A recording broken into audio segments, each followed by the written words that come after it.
Silas Crow didn't knock. He never knocked. He pushed open the door of Nathan Cole's ranch house like he owned it because in his mind he already did. Again, he dropped a stack of papers onto the kitchen table, right on top of the breakfast Evelyn had just set out, and looked at her the way a man looks at something he's considering throwing away. "You," he said it like a verdict. "You're the mail-order bride." He smiled and it didn't reach his eyes. "Honey, I've bought cattle with more credentials than you. Nathan's going to lose this ranch inside of 60 days. And when he does, you'll have nowhere to go. So, why don't you pack that little suitcase you came with and save yourself the embarrassment?" Nobody moved. Nobody breathed.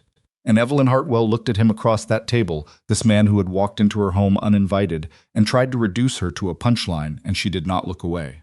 "Nova, if you've ever been told you don't belong somewhere you already love, stay with us. This story is for you.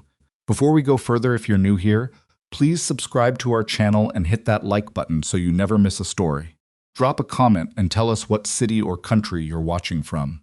We want to see how far these stories have traveled. Now let's go back to where it all began. The letter had smelled like cedar. Evelyn noticed that first, even before she read the words. She'd been sitting at the narrow kitchen table in her cousin's house in Philadelphia, the winter light coming in sideways through a window that needed replacing, and she'd held the envelope for almost a full minute before she opened it. She didn't know why. Maybe she already suspected that once she read what was inside, her life would break into two distinct halves, the before and the after. The handwriting was careful, not elegant. A man who had taught himself to write properly, she guessed, not a man born into ease. Nah. The letters leaned slightly to the right, as if they were reaching for something just ahead of them. "My name is Nathan Cole. I am 38 years old, and I own a cattle ranch outside a town called Heron Flats in the Wyoming Territory. I lost my wife 2 years ago. I have 5 daughters ages 6 to 16. I am not a man who is good with words, so I will say the plain truth: I need help. Not just for the house, for the girls. They need someone steady, someone who won't leave when things get hard. I can promise you honest work, a roof that doesn't leak, and respect. I cannot promise you an easy life. If that is enough, write back." That was the whole letter. No flattery. No grand promises about the beauty of the frontier or the richness of the land. Just a man telling the truth as plainly as he knew how, and trusting her to decide what to do with it. Evelyn read it 3 times. She thought about her own situation. 29 years old, which in 1000. 883 was already past the age when people stopped asking politely and started asking with pity. She'd lost her parents to a fever outbreak 4 years before. Her brother had moved west before that, and they'd lost touch somewhere in the silence between letters. She had $41, and the understanding settled deep in her chest that her cousin's hospitality had an expiration date that was fast approaching. She wrote back the same evening, "I am not looking for easy. I am looking for real. I'll come." Train journey took 11 days. In that time, Evelyn passed through 4 states, watched the land transform from cobblestone and church spires into something that had no edges. Plains unrolled themselves in every direction, like something vast and indifferent, and for the first 2 days she pressed her face to the window and felt a fear she couldn't name. Not the fear of danger exactly, the fear of smallness. Out here, under that enormous sky, a person could disappear completely and the landscape wouldn't notice. By the 5th day, something shifted. She stopped being afraid of the size of it and started feeling something else, a strange, cautious wonder. The land was not empty. It was full of things she hadn't learned yet to see. Hawk shadows crossing the grass, light that changed color by the hour, cold that came in off the hills at dusk with a smell like metal and pine. She arrived in Heron Flats on a Tuesday morning in October, and the town was smaller than she'd expected. One main street with a general store, a farrier, a post office, a feed merchant, and a place that served food and also sold whiskey, which seemed to be doing better business than everything else combined. She stood on the platform with her suitcase, one suitcase, brown leather worn soft at the corners, and watched the other passengers collect themselves and disperse, until it was just her and a man standing 20 feet away who was looking at her the way a person looks at an arrangement they've agreed to but aren't fully certain about. Nathan Cole was taller than she'd imagined, wider in the shoulders. His face was weather-beaten in a way that wasn't unpleasant. It was the face of a man who spent his days outdoors, not decorating a parlor. He had dark hair that needed cutting and eyes the color of good soil after rain. He held his hat in his hands, and he wasn't smiling, but he wasn't frowning either. He was simply looking at her, assessing the way she imagined he looked at everything. "Miss Hartwell," he said. "Not a question, Mr. Cole," she said. They stood there for a moment. These two strangers who had agreed by letter to build a life together. The silence was not exactly comfortable, but it was honest. "Wagon's this way," he said finally. "All right," she said. He didn't offer to take her suitcase. She didn't offer it. Walked side by side to where a horse and wagon waited, and she climbed up without assistance. He climbed up on his side. They drove out of Heron Flats without speaking for nearly 20 minutes. She didn't mind.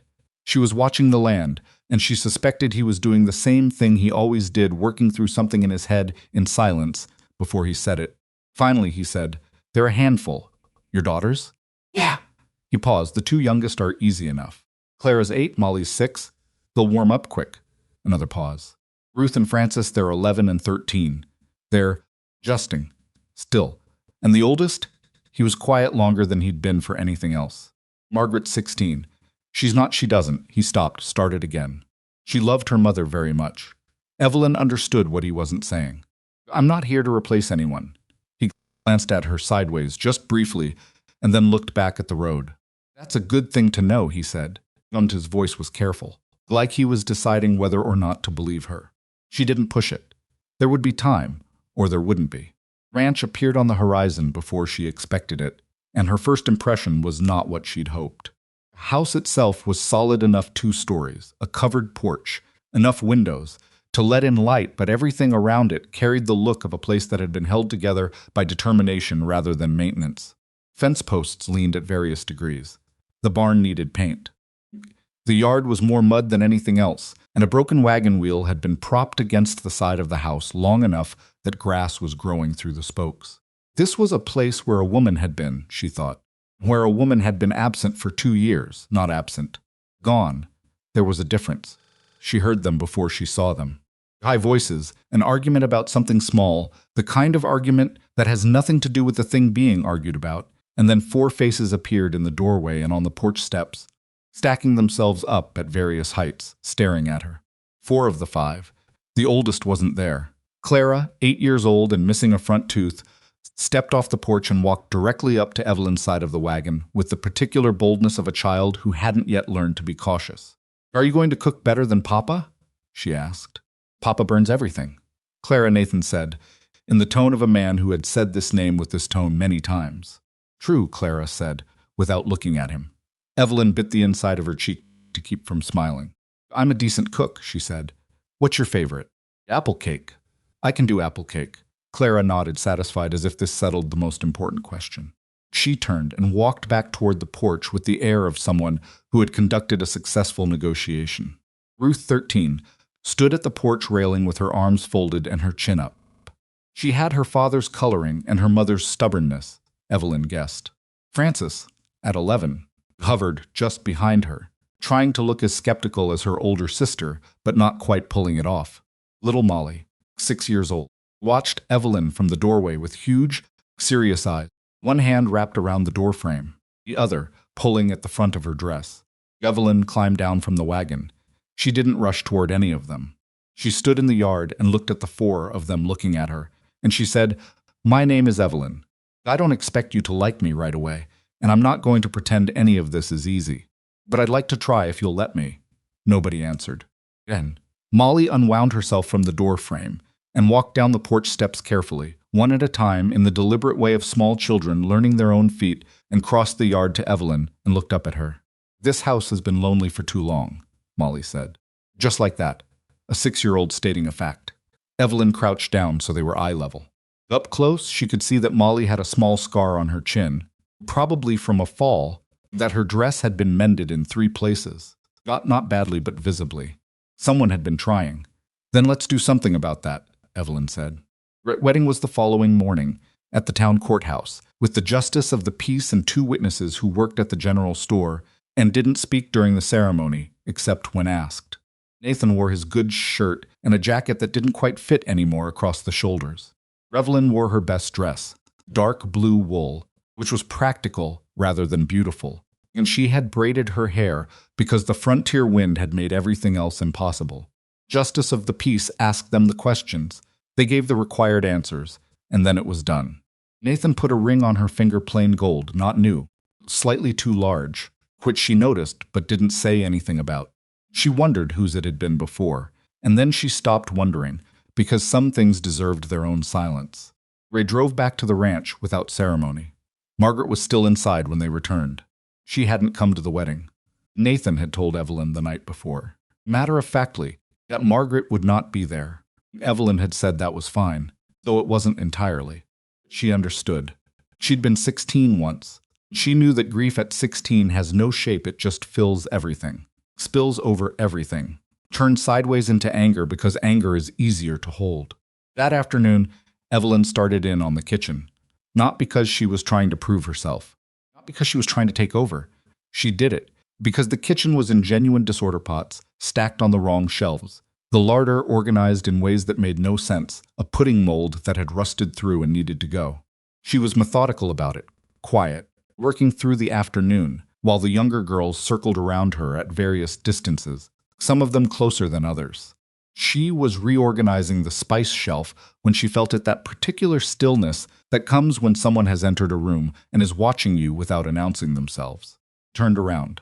Margaret Cole stood in the kitchen doorway. She was tall for her age, and she had her mother's face. Nathan had a photograph of his late wife on the mantelpiece, and the resemblance was striking, and she was looking at Evelyn with an expression that wasn't quite anger and wasn't quite grief. Something in between. The face of someone who has decided to feel something very specific and is committed to it. That's where Mama kept the salt, Margaret said. Her voice was flat and controlled. You moved it. Evelyn looked at the shelf, then back at Margaret. I'm sorry. I didn't know. You don't know a lot of things about this house. No, Evelyn agreed. I don't, not yet. Margaret's jaw tightened. You're not going to learn them either. Not the ones that matter. She turned and left before Evelyn could respond. Evelyn stood in the kitchen for a moment, and then she moved the salt back. She found the garden 3 days later. It was around the back of the house, in a sheltered corner between the wall and the fence, and she only found it because she was trying to follow a chicken that had escaped. Garden was barely a garden anymore. It was a rectangle of ground that had once been tended, with the remains of wood borders sunk into the earth and the ghosts of rows still faintly visible under the weeds. Here and there, pushing up through everything that had grown over them, were flowers. Not many, a handful, surviving on nothing but stubbornness. Stood and looked at them for a long time. That was my mother's. She didn't startle. She'd heard the footsteps. She was getting better at tracking where the girls were at any given moment. She turned to find Margaret standing at the corner of the house, arms folded, watching her with that same careful, controlled expression. I figured, Evelyn said. Papa covered it up when she died. Said it hurt too much to look at. Margaret's voice stayed flat, but something underneath it wavered. Just slightly. He was going to tear it out, but he didn't. No. Margaret looked at the struggling flowers instead of at Evelyn. Couldn't. Evelyn crouched down and touched one of the stems carefully. Whatever these were, she thought she recognized lavender, and maybe something else. They had survived 2 years of neglect because they were that kind of plant. Kind that doesn't give up easily. I'd like to clear this out, Evelyn said. Clear it. Give these a real chance. The silence that followed was long enough that Evelyn thought Margaret had already walked away. Why? Margaret said finally. Evelyn stayed crouched, looking at the flowers. Because your mother planted them, and they're still growing, and I think that deserves to be seen.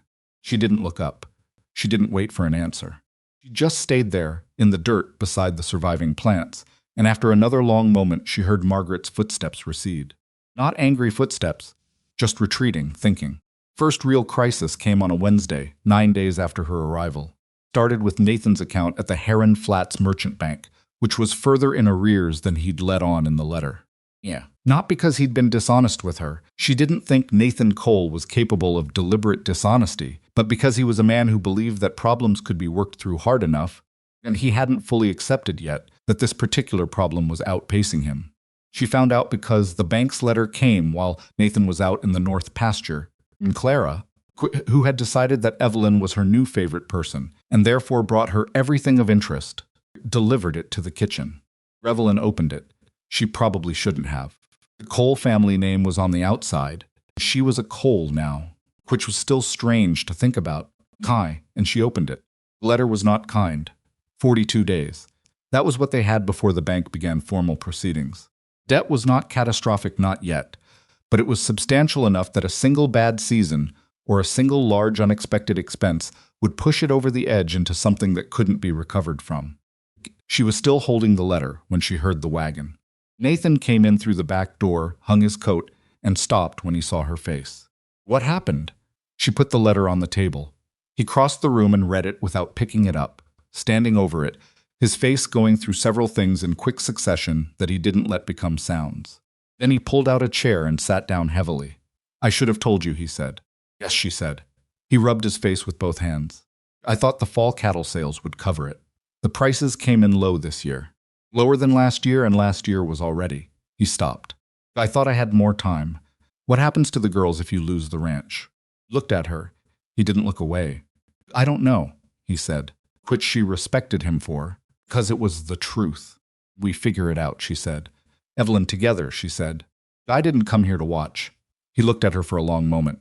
Light in the kitchen was thin and gray, mid-morning Wyoming light, and it wasn't flattering to either of them.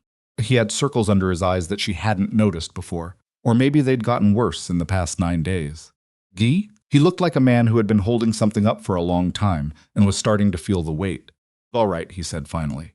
News of their financial trouble reached Heron Flats before the week was out. Way news always reaches small towns not through any specific channel, just through the air, particular atmosphere of a place where everyone knows everyone's business. Evelyn noticed it in small ways at first, a slight hesitation at the general store when she put their account order in. Careful way the pastor's wife looked at her at the town well. The way certain women at the market spoke to her, with just a degree too much sweetness, which is how polite people express pity when they're not sure you deserve the real thing. She was examining a bolt of fabric at the dry goods store when she first heard Silas Crow's name spoken in connection with Nathan's. She didn't turn around. She kept her eyes on the fabric and her ears open. 2 women behind her, not bothering to lower their voices, the way people don't bother when they've decided the subject of their conversation isn't quite real enough to mind. Crow's been buying up 3 other ranches on the western side already. You know, Nathan Cole should have sold when he had the chance. That's what Thomas says, and that wife of his. Mail order one. I can't imagine what she thought she was getting into. Evelyn put down the fabric, turned around, and looked at them. Went quiet immediately, in the way of people caught in something they know is unkind. Excuse me, she said pleasantly. Could you tell me more about Mr. Crow?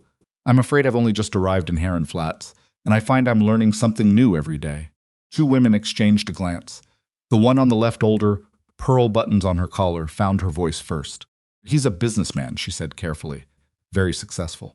He owns a great deal of land. How does he get it? Evelyn asked. Changed glance. He buys it, the woman said. When ranchers can't manage. I see, Evelyn said. She smiled at them both. Thank you.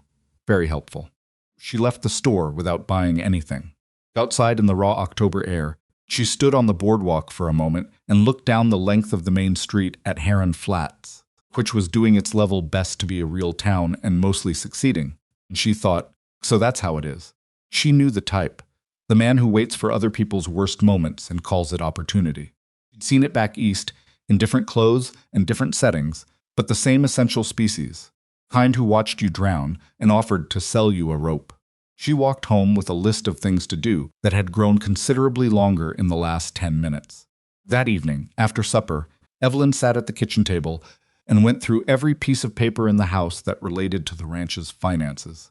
Nathan watched her from across the table, not quite sure what she was doing, not quite sure whether to help or stay out of the way.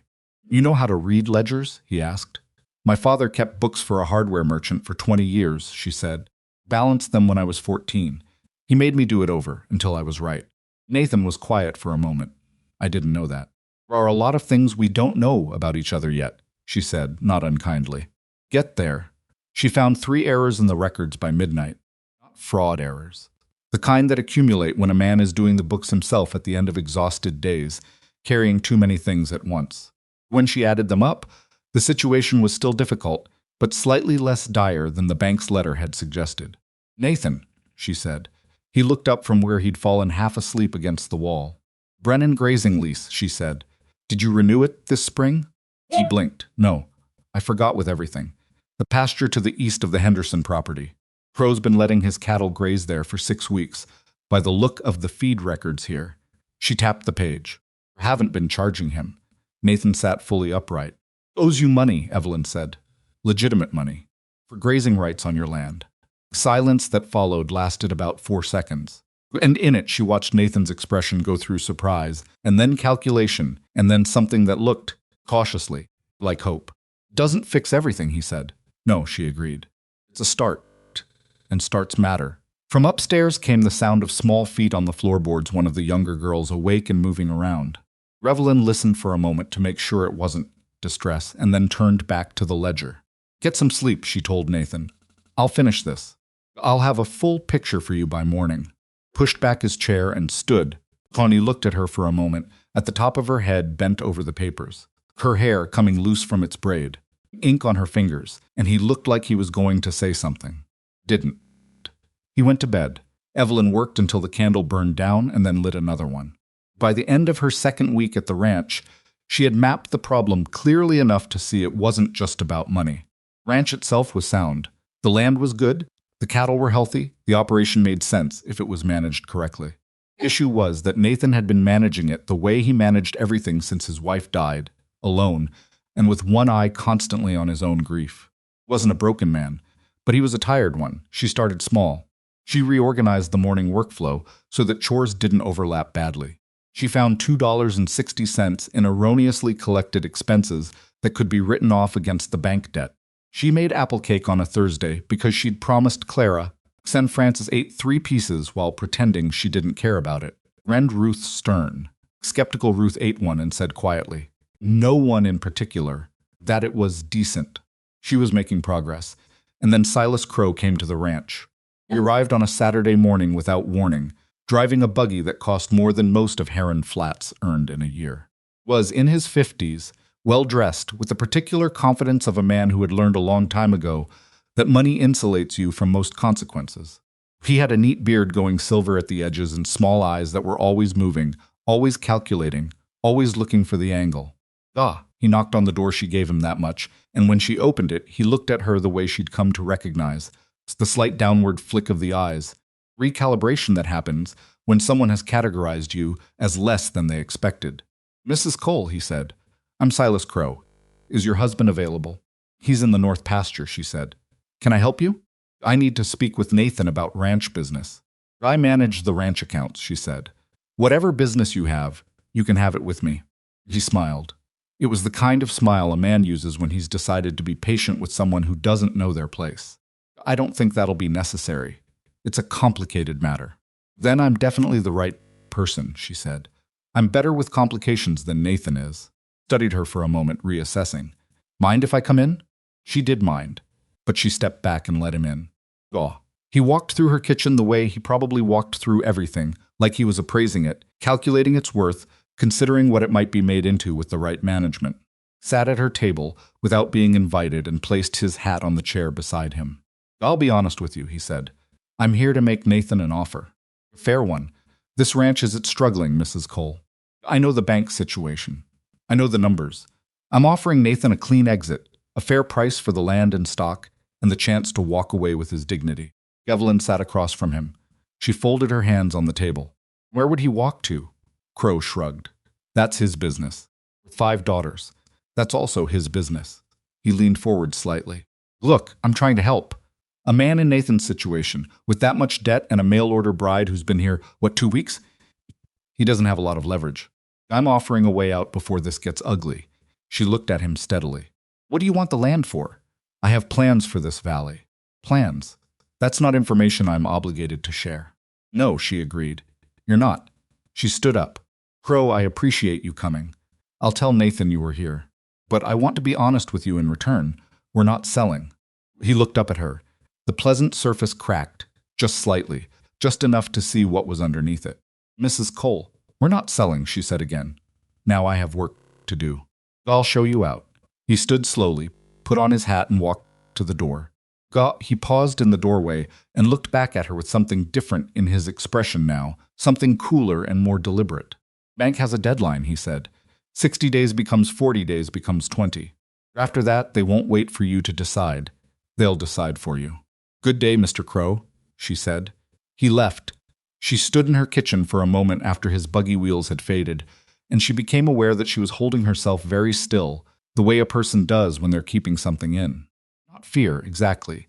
More like the awareness of exactly what she'd just done and exactly what she'd just started. Then Margaret's voice came from the hallway. "He's been here before," she said. "Before you came. He always looks at everything like he's figuring out what he'd pay for it." Evelyn turned around. Margaret was standing at the edge of the hallway, arms loose at her sides for once instead of folded. Watching her. "He was here before," Evelyn said. "Twice. Papa always came in after and looked like he'd been hit." Margaret's expression was difficult to read. "Didn't let him do that to you?" "No," Evelyn said. Margaret stood there for another moment, as if she was working something out. Then she turned and went back down the hallway, and Evelyn heard her footsteps on the stairs. It wasn't forgiveness. It wasn't acceptance. It was something smaller and more tentative than that. It was something. That night, while Nathan sat across from her, and she told him about Crow's visit, she watched the exhaustion in his face harden into something else. Not anger. Nathan wasn't a man who went straight to anger. Something quieter and more deliberate. Resolution, maybe. "We'll be back," Nathan said. "Yes," with more pressure. "Yes." Nathan looked at the table. "Evelyn, I need to tell you. I didn't know how bad it was when I wrote that letter. I thought, you told me the truth that mattered," she said. You have daughters who need someone steady. You needed help." "True," she paused. "The rest we work through." He looked at her, and for the first time since she'd arrived, the careful, uncertain look he'd been carrying shifted. Nothing shifts entirely in 2 weeks, but enough. "You're not what I expected," he said. "Neither are you," she said. "It wasn't a love story. Not yet. It was something more practical than that, and maybe more durable. Two people agreeing to face the same direction. Two people deciding, against the available evidence, to try." Outside, the Wyoming wind was building. The first real cold of winter was coming down from the north, and somewhere in the dark, the cattle were restless. Evelyn listened to it and thought about the flowers in the garden, the ones that had survived 2 winters on nothing but stubbornness, and she made herself the kind of promise she kept. She was not leaving, not for Silas Crow, not for a bank, not for the cold, not for the 5 daughters at various stages of grief and resistance and hope. She was here, and she intended to stay. The morning after Crow's visit, Evelyn woke before the house did. She'd learned in 3 weeks that the ranch had its own rhythms, its own particular sounds at each hour, the way the wind changed pitch around 4 in the morning, the way the cattle shifted and settled just before first light, the way the floorboards on the second floor spoke differently, depending on which girl was walking on them. Clara moved fast and didn't care about noise. Molly moved slow and careful, like she was trying not to wake the world. Ruth moved deliberately, the footsteps of someone who had decided something. Frances shuffled. Margaret didn't come downstairs until she had to. Evelyn dressed in the cold the fire had gone down overnight and built it back up before anyone else appeared. She put water on and stood at the kitchen window while it heated, looking out at the yard in the gray pre-dawn, and she thought about Silas Crow's face when she'd told him they weren't selling. The particular way his expression had shifted. Not surprised, exactly. More like someone revising a plan. That was the thing about men like Crow. When a door closed, they didn't go home. They found a window. Nathan came down while she was turning the question over in her mind. He moved through the kitchen quietly, the way a big man learns to move in a house full of sleeping children, and poured himself coffee and stood beside her at the window without speaking. They'd been doing this more standing in the same space without filling it with words. It was not uncomfortable. It was becoming, in fact, one of the things she valued most about him. He didn't perform companionship. He just offered it. "I'm going to town today," she said. "What for?" "I want to talk to Dale Mercer at the land office." Nathan looked at her sideways. "About what?" "The Brennan lease, for one thing. And I want to see the original deed records for this property. All of them." She paused. "I want to know exactly what we have legally before Crow makes his next move." Nathan was quiet for a moment. "Evelyn, the deed's straightforward. My father filed it in." "I know," she said. "But I also know that men like Crow don't threaten directly. They find something small and use it. I want to make sure there's nothing small for him to find." She turned to look at him. "You trust me on this?" He held his coffee with both hands and looked at her with that steady, unhurried way he had of looking at things. "Yeah," he said. "I do." She hadn't expected it to matter to her as much as it did. She turned back to the window before he could see it on her face. Water was boiling. The town was busier than she'd come to expect from Heron Flats, a Thursday market drawing in ranchers and homesteaders from as far as 12 miles out. Evelyn tied the wagon horse at the post and made her way along the boardwalk with her basket over her arm, nodding to the people who nodded to her and not troubling herself over the ones who didn't. She was becoming known in Heron Flats. She understood. Not liked, exactly not yet, and possibly not ever by some of them, but known. Mail-order bride who'd come to the Cole Ranch. Who'd sent Silas Crow away from her own front door. That last part had gotten around faster than she'd expected. Small towns. The land office was at the far end of the main street, a narrow building that smelled of paper and lamp oil. Dale Mercer, the land agent, was a thin man with careful eyes who dealt in facts and didn't seem to mind women who asked questions, which was rarer than it should have been. She spent an hour with the deed records. What she found was not a problem. But it was a question. Original Cole deed, filed by Nathan's father in 1000, Duchy 861, described a specific boundary on the eastern edge that didn't quite match the current fence line. Not dramatically a matter of perhaps 30 yards, but enough that someone with legal resources and the will to use them could make an argument. "Has anyone else been in to look at these records recently?" she asked Mercer. He hesitated. "Just briefly. Mr. Crow's man was in," he said. 3 weeks back, before you arrived." Evelyn looked at the deed, then at Mercer. "Thank you," she said. "That's very useful." She left the land office and stood on the boardwalk in the October wind, working through it. Crow had known about the boundary discrepancy before he came to the ranch. He'd come with that in his back pocket, a card he hadn't needed to play yet because he'd expected Nathan to fold without it. He hadn't expected Evelyn. She went next to the general store, filled the basket with what the household needed. Gren was heading back to the wagon when she heard her new name, which still sat slightly strangely in her ear, called from across the street. A woman was waving at her from in front of the dressmaker's shop.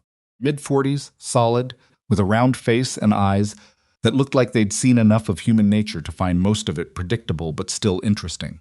She crossed the street with the deliberate stride of someone who had made up her mind. "Cole, I'm Helen Pratt. My husband runs the feed store." She put her hand out like a man would. Evelyn shook it. "I wanted to introduce myself properly. I hear you're doing good work out at the Cole Ranch." "I'm trying," Evelyn said.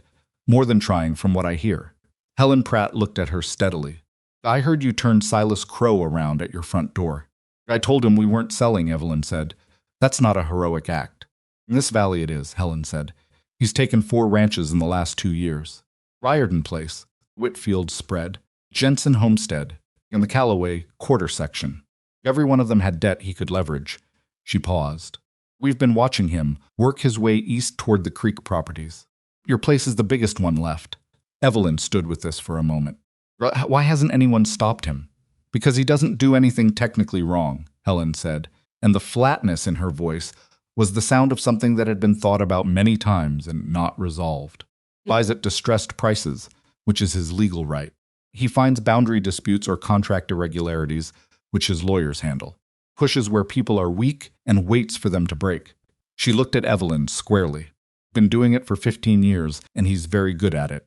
What does he want with all the land?" Helen glanced down the street, then back. "Water," she said simply.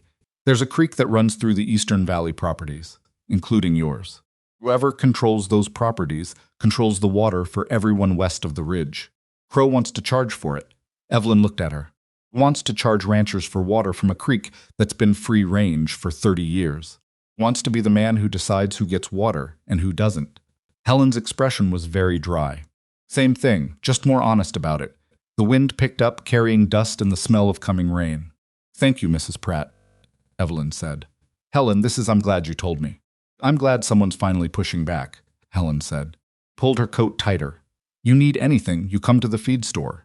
My husband's records go back 20 years. He knows every land transfer in this valley." She started back across the street, then stopped and turned. "And Mrs. Cole, the boundary discrepancy on your eastern line? I'd get a surveyor in before Crow does." She crossed the street and went back to her shop, leaving Evelyn standing on the boardwalk with a basket on her arm and a considerably more complicated map of the situation than she'd had an hour before. She was 2 miles from the ranch on her way home when the wagon wheel hit a submerged stone in the road and the left rear corner dropped suddenly. Not a full brake, the wheel held barely, but the axle made a sound that meant it was not going to hold for long. She stopped the horse, climbed down, and looked at it. The axle had cracked through about a third of its width. Another mile of road, and it would go completely. She stood in the middle of the empty track, the sky going yellow and gray above her, calculating. She was 2 miles from the ranch and a mile from the nearest neighboring property, which was the Hendersons. She could unload the wagon and walk the horse carefully. But if the axle went mid-step, it would drop the wagon on one side and potentially injure the animal. She could leave the wagon and ride the horse back for Nathan, but leaving the loaded wagon and a good set of harness on an open road felt wrong. She was still working through the options when she heard hoofbeats. The rider who came around the bend in the road was young, maybe 25, she thought, and had the particular look of a man who spent his days outdoors without worrying about it. Pulled up when he saw her standing beside the listing wagon. "Trouble, ma'am?" "Cracked axle," she said. "Are you local?" "Yes, ma'am, Ben Calloway. My family had the Calloway quarter section, east of here." A shadow crossed his face and was gone. "I'm working for the Hendersons now, 3 miles up." She recognized the name from what Helen Pratt had told her.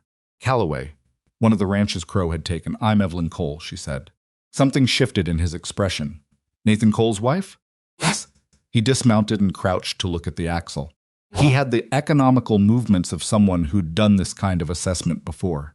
"I can put a temporary brace on it that'll hold for 2 miles, he said. "Got some wire and a bar in my saddlebag. It's not elegant." "Elegant isn't the priority right now," she said. He almost smiled. Got his tools out and set to work. She held the horse's head and let him work. After a minute, he said without looking up, "You're the one who sent Crow packing from your place." "I told him we weren't selling."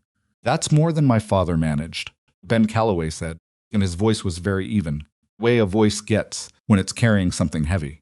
He held out 8 months. Then the lawyer Crow hired found a surveying error in the original homestead filing, and the judge ruled against us. He wrapped the wire and tested it. It had 2 weeks to vacate. Evelyn was quiet for a moment. "How long ago?" "Last spring." He stood up. "That'll hold for 2 miles if you go slow. Don't push the horse." "Thank you," she said. "Ben, I'd like my husband to meet you. If you're willing." He looked at her steadily. "What for?" "'Cause you know what Crow does," she said. "And you know what it looks like from the inside. And I think we need people who know that." He considered this. He had the careful, deliberate way of thinking that she was coming to associate with frontier men generally, not slow, just thorough. Not committing until he meant it. "I'll come by Sunday," he said. He handed her the horse's lead, remounted, and rode on toward the Henderson property. Evelyn drove home at a careful pace, watching the axle, thinking. She got back to find a situation in progress. The barn door was open. Nathan had told her to keep it closed. Something about one of the horses being skittish since the fall, and 2 of the younger girls were in the yard in states of varying panic. Frances was standing on the porch railing with her arms out for balance, as if altitude would help, and Clara was running in a circle, describing the problem at considerable volume. Problem, it emerged, was that the skittish horse the roan mare named Pepper had gotten out of her stall and was currently somewhere in the back of the barn, refusing to be approached by any of the girls, and having already knocked over a stack of equipment that had crashed loudly enough to bring them all running.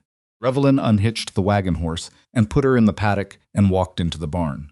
Pepper was in the far corner, her ears flat, her eyes white-rimmed and rolling. She'd gotten tangled slightly in a length of old rope, not badly but enough to feel it and panic about it, and every time someone had tried to approach, she'd swung her hindquarters around in warning. 1,200-pound animal in a small space with her nerves up was a genuine problem. Evelyn stopped just inside the barn door. She stood completely still. She didn't speak. She breathed evenly and let her eyes go soft, not looking directly at the horse, giving her time to register that this was a different kind of presence than the ones that had been frightening her. Pepper's ears swiveled, still flat, but tracking. Evelyn took 1 step forward. Stopped, waited. From the barn door, Clara's voice, "What are you?" "Quiet," Evelyn said, not harsh, just certain silence. She waited 2 full minutes, moving 1 step at a time, stopping after each one. By the time she was within arm's reach, Pepper's ears had come up halfway, and she'd stopped rolling her eyes. Still tense, Evelyn could see it in the set of her neck, but she wasn't running. Evelyn put her hand out, palm up, and waited. The horse dropped her nose to Evelyn's hand. Sniffed. Breathed. "There," Evelyn said softly. "There you go." She worked the rope free in pieces, talking quietly the whole time, and Pepper stood for it. When the last length fell away, the mare shifted but didn't bolt. Evelyn took her by the halter and walked her back to her stall with slow, steady steps, and the horse went. When she came back out of the barn, all 4 girls were staring at her. "How did you do that?" Frances asked, not suspicious, for once. "Just genuinely asking. My uncle had horses," Evelyn said. "He taught me that they're not trying to be difficult. Scared, and they need to know you're not scared too, even when you are." Frances absorbed this. "Are you ever scared?" Evelyn looked at her. Frances was 11, with a sharp, watchful face that missed very little. She'd been the hardest of the younger ones to read, not hostile like Margaret, not warm like Clara, just measuring, waiting to see what the evidence showed. "Yes," Evelyn said. Pretty regularly. Frances seemed to find this acceptable. She climbed down off the porch railing and went inside. Evelyn noticed, from the upstairs window, a movement of curtain. Margaret, watching. She didn't wave or acknowledge it. She just walked back to the wagon to unload the supplies. Surveyor came on a Friday, a square-built older man named Gus Alderman, who Nathan had used before and trusted. He spent 2 full days walking the eastern boundary with his equipment, and Evelyn walked with him for part of it, listening to how he described what he found. Discrepancy was real but not large. The fence line deviated from the original deed description by approximately 28 yards at its farthest point, running along a natural slope that the original surveyor in 1861 had apparently measured on a diagonal rather than straight. Land itself was not valuable, it was rough ground, more rock than grass, but the boundary ran across the eastern edge of the creek access. "That's what he wants," Evelyn said.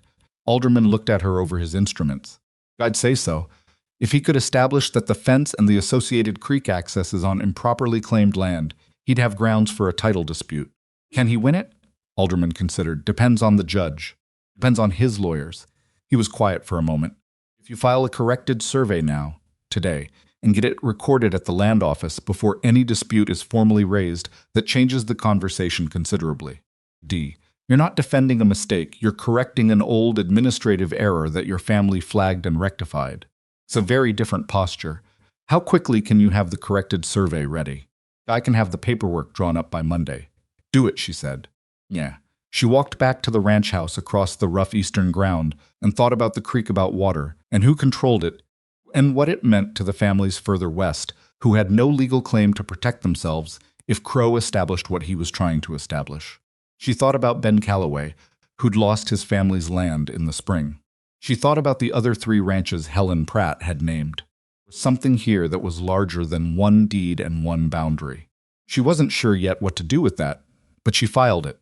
Garden was her Sunday project. Gee, she'd been clearing it piece by piece, stealing an hour here and there between the other demands of the ranch, and by the end of the 3rd week she had most of the weeds out and could see clearly what her predecessor had planted. Lavender, as she'd suspected. Some kind of hardy rose that had died back to the roots but might still be viable. Sage, which had survived completely sage, she'd learned, survived almost everything. And along the back border, some small white flowering plants she didn't recognize. She was on her knees in the mud, working at a particularly stubborn root when she heard footsteps and looked up. Margaret, not watching from a distance this time. Standing at the edge of the garden with her arms folded but her face different than usual, the defensiveness was still there, underneath, but on top of it was something else. Something unguarded. "Those are snowdrops," Margaret said, nodding at the white flowers. "Back. She planted them from bulbs her mother sent from back east." A pause. "She always said they were the first things that came up every spring, no matter how hard the winter was." Evelyn sat back on her heels. "That's a good thing to plant." Margaret looked at the garden. "She used to say that some things know how to wait," she said. Her voice was careful. That just because something goes quiet doesn't mean it's gone. The silence that followed was the kind that has a lot inside it. "I've been saving the lavender cuttings," Evelyn said carefully. "If you wanted to help replant them, I could use another pair of hands. I don't know this garden well enough to know where things were supposed to go." It was the right thing to say. She knew. Well, even as she said it, not because it was strategic, but because it was true. She didn't know. Margaret did. Margaret looked at the garden for a long moment. Then she unfolded her arms and crouched down at the edge of the border. "Lavender went along the south side," she said. She kept it there because of the afternoon light. "Show me," Evelyn said. and Margaret did. Worked side by side for an hour without talking much. What they said was mostly practical where this went, how deep that needed to go, what the hard frost last year might have done to the rose roots. It wasn't a reconciliation, not exactly. It was more like two people figuring out that they might be able to occupy the same space without one of them having to disappear. When they came in for supper, Nathan was at the stove he'd attempted stew, which was ambitious, and he looked at them both, coming through the back door together. Mud on their hands and their boots. Something crossed his face that he didn't try to hide. Something that looked a lot like relief. He didn't say anything about it. Just handed Margaret a ladle and asked her to stir, and she took it, and that was that. Ben Calloway came on Sunday, as he'd said he would, and Nathan met him with a handshake and some wariness, because Nathan was inherently cautious about new people, and also because the Calloway land had been adjacent to his own and there was old history there, not bad history, just complicated, the kind of complicated that accumulates between neighboring families over 2 decades. Evelyn made coffee and left them at the table together while she took the younger girls to work on the garden, which was partly practical and partly deliberate. She knew Nathan would talk more freely without her watching. She'd get a better account from him afterward of what had actually been said. Conversation lasted 2 hours. When Ben left, Nathan came and found her at the garden and stood with his hands in his pockets watching her work. "He's got documents," Nathan said. His father kept detailed records of every interaction with Crow's lawyers. Every letter, every notice, every legal filing. He paused. He says there are 3 other families in the same position. Kept records, just didn't know what to do with them. Evelyn pulled a weed and dropped it in the pile. That's evidence of a pattern. That's what Ben said. Nathan was quiet for a moment. He also said Crow's lawyers tend to file in the territorial court in Laramie, not locally. Because the local judges know the valley. Because it's harder to manage people who know you. Which means a case argued here, in front of people who know the valley and the properties and the water situation, would look different than one argued in Laramie. If you could get it here. Evelyn sat back and looked at him. "Do you know the county attorney?" Nathan looked at her. "Warren Hicks?" "Yeah, we went to school together about 100 years ago." "Is he honest?" Nathan thought about it. "Honest enough. Doesn't like Crow much. I know that. But he's not going to put himself out on a limb without something solid to stand on." "Have something solid," Evelyn said. Corrected survey filed Monday. Ben Calloway's documentation. Helen Pratt's husband's 20 years of land transfer records. She paused. "And 3 other families who've been waiting for someone to help them put it together." Nathan stared at her. "Where did you—" He stopped. Started again. "You've been building this." "I've been learning," she said. "I do that when I'm worried about something." He looked at her for a long moment. Out here in the mud of his wife's garden in the October light, she could see him recalculating not just her, but the whole shape of the situation. Seeing it differently now that it had more structure. "Going to push harder when he finds out," Nathan said. "Yes," she said. "It's going to get worse before it gets better." "Probably." He looked at the garden, at the cleared ground, and the replanted lavender, and the snowdrops that were still there after 2 years of neglect because they knew how to wait. Then he looked back at her. "All right," he said, "let's do it." The following week came at them fast. Crow's man appeared at the ranch on Tuesday, not Crow himself, but a quiet, suited man who identified himself as a representative of Crow's business interests and who handed Nathan a formal notice of inquiry regarding the eastern boundary. It was written in lawyer language that was designed to be intimidating and was, in fact, fairly well constructed.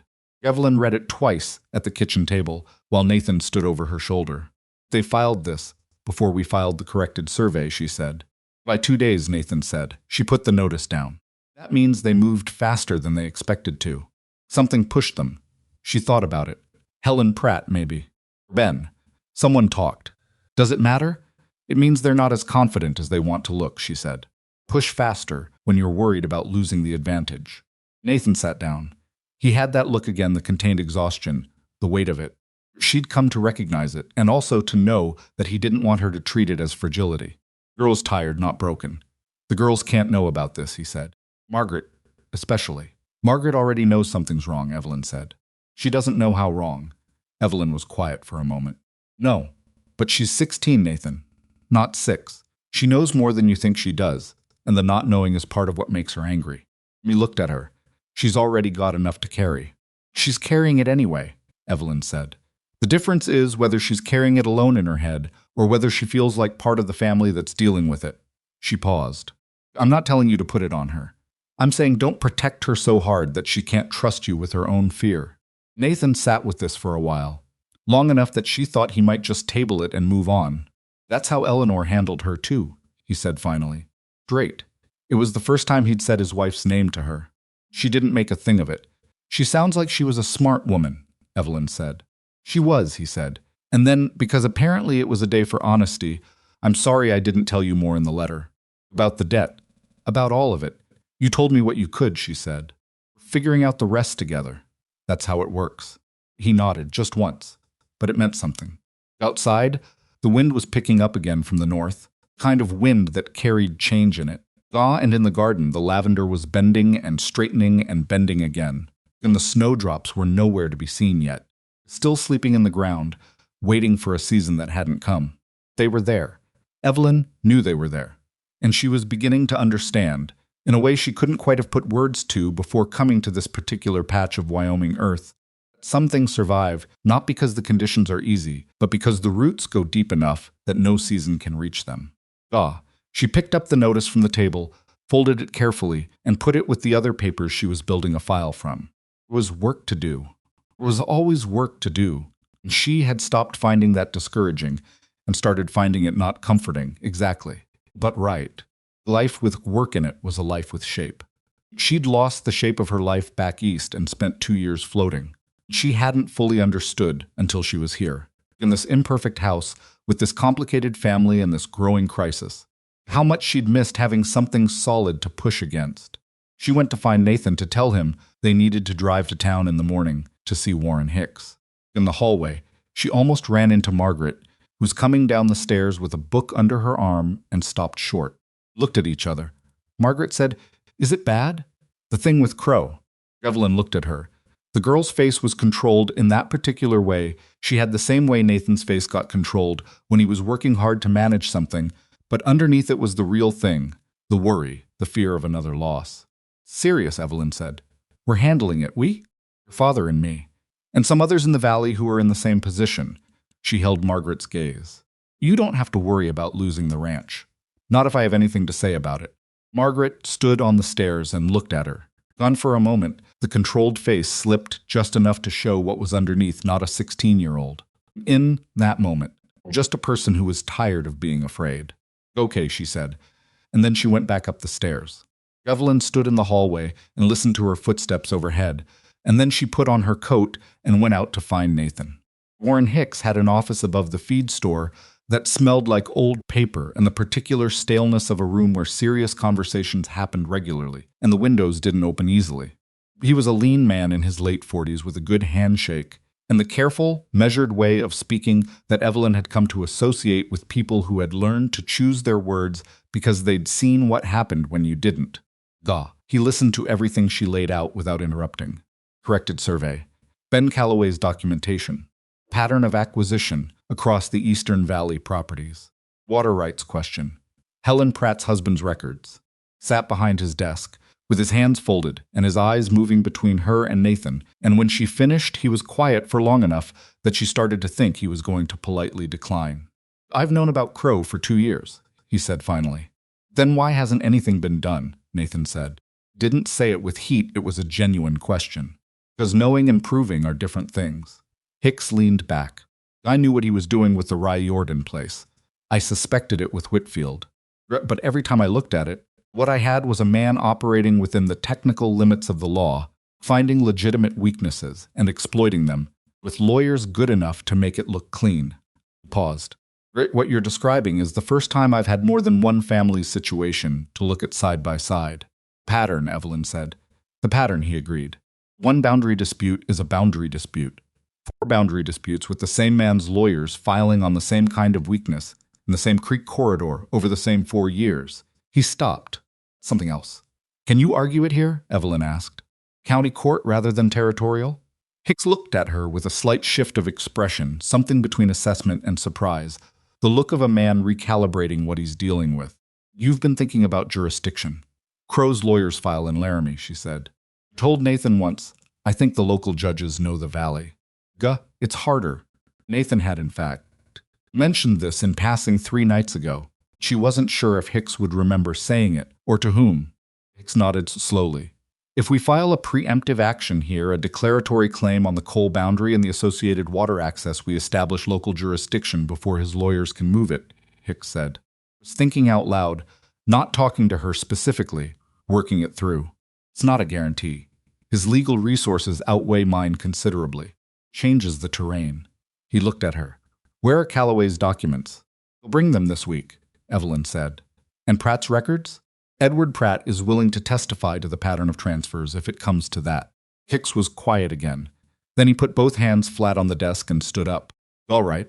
Let me look at what you have from the survey and the Calloway files when they come in.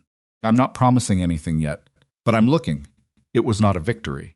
Possibility of a foothold, which was different. But Evelyn shook his hand and thanked him. And as she and Nathan came back down the stairs to the street, she felt the ground under the problem shift, slightly, not collapse, not resolve.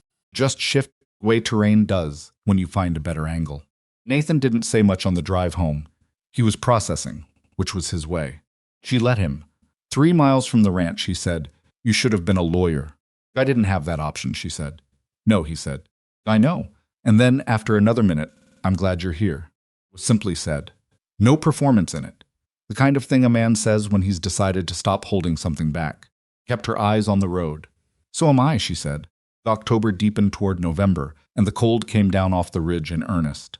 Ranch adapted its rhythms to the season's shorter days, longer evenings by the fire, the particular closeness that comes when a family is pressed together by weather and darkness. Suited Evelyn, she found. She'd always worked better by lamplight.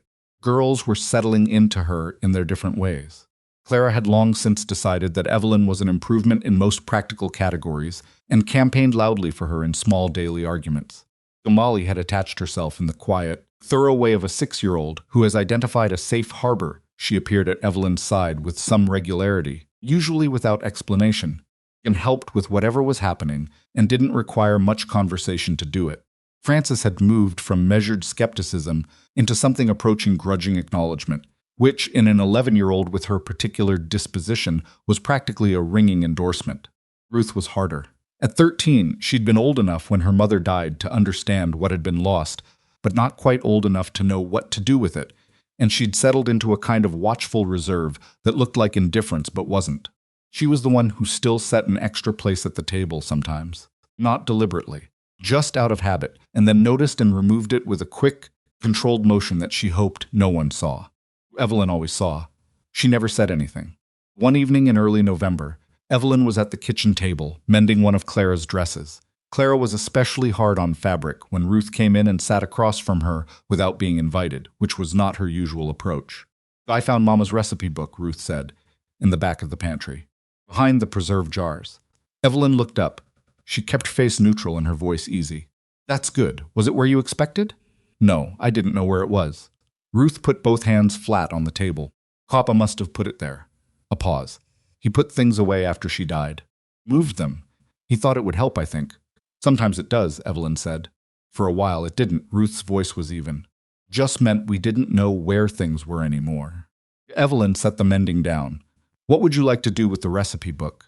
Ruth looked at her. I want to learn them, the recipes. Some of them are things I remember from when I was little, but I can't remember exactly how they went. She paused again. I thought if you wanted to help. You don't have to. I'd like to, Evelyn said. Ruth nodded, once, and put the book on the table between them. Old, cloth-covered, with the pages that had swollen from kitchen steam over the years and been dried and swollen again. Written in a hand that was looser and warmer than Nathan's careful, lean Eleanor Cole's hand, easy and quick, with occasional notes in the margins. They spent the evening going through it together. Evelyn asked questions about what she didn't know, which entries Ruth remembered from her childhood, which she'd never seen made, which were for special occasions, and which were ordinary. Ruth answered. Slowly at first, and then less slowly, as the conversation shifted from being about the recipe book to being, somehow, about her mother, the specific details of her. Kind of thing that doesn't survive in a photograph or a general memory, but lives in a recipe with a margin note that said double the cinnamon. Nathan always asks for more. Does, Evelyn said, because this was something she'd noticed. Ruth almost smiled. He has terrible sweet tooth, she said.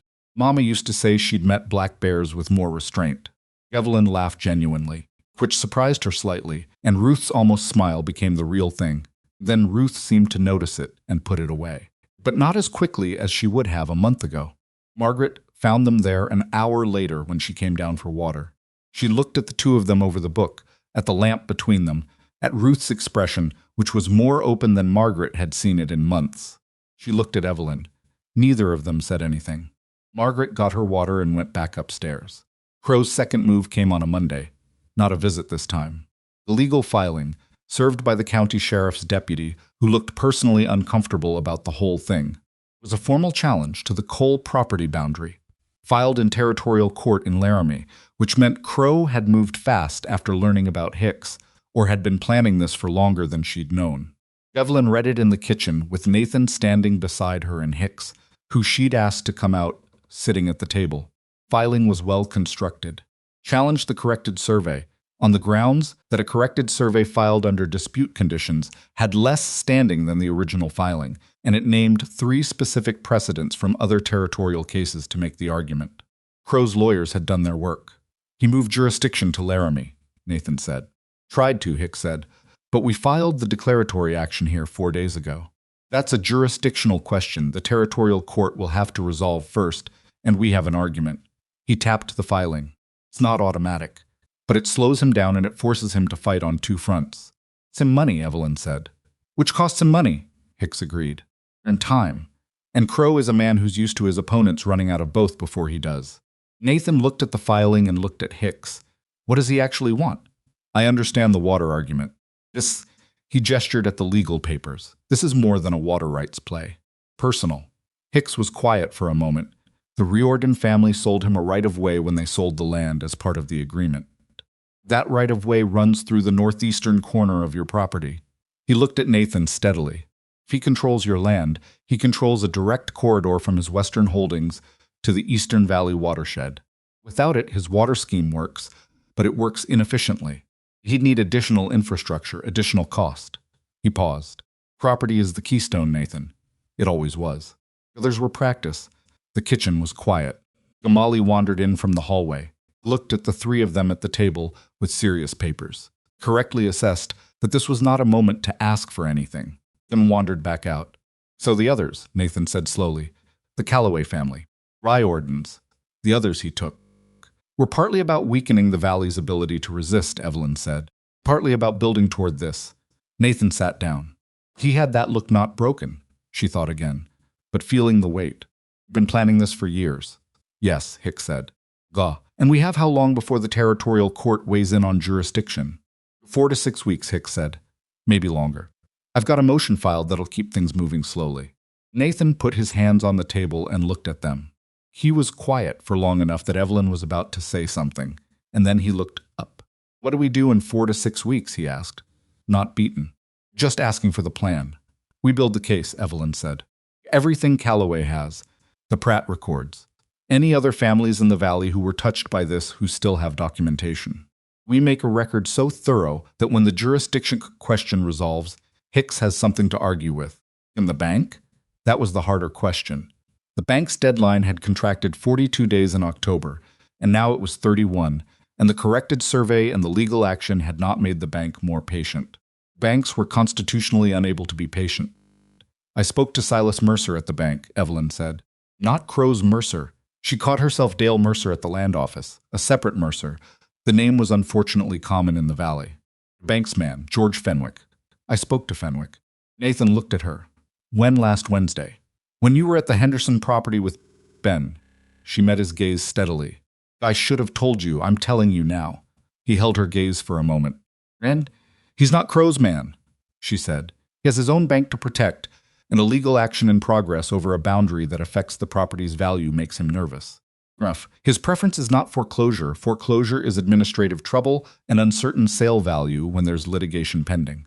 Preference is resolution. She paused. If we can show him, in writing, that the litigation has sufficient legal foundation to affect the property's fair market value, it has grounds to extend the repayment timeline pending resolution.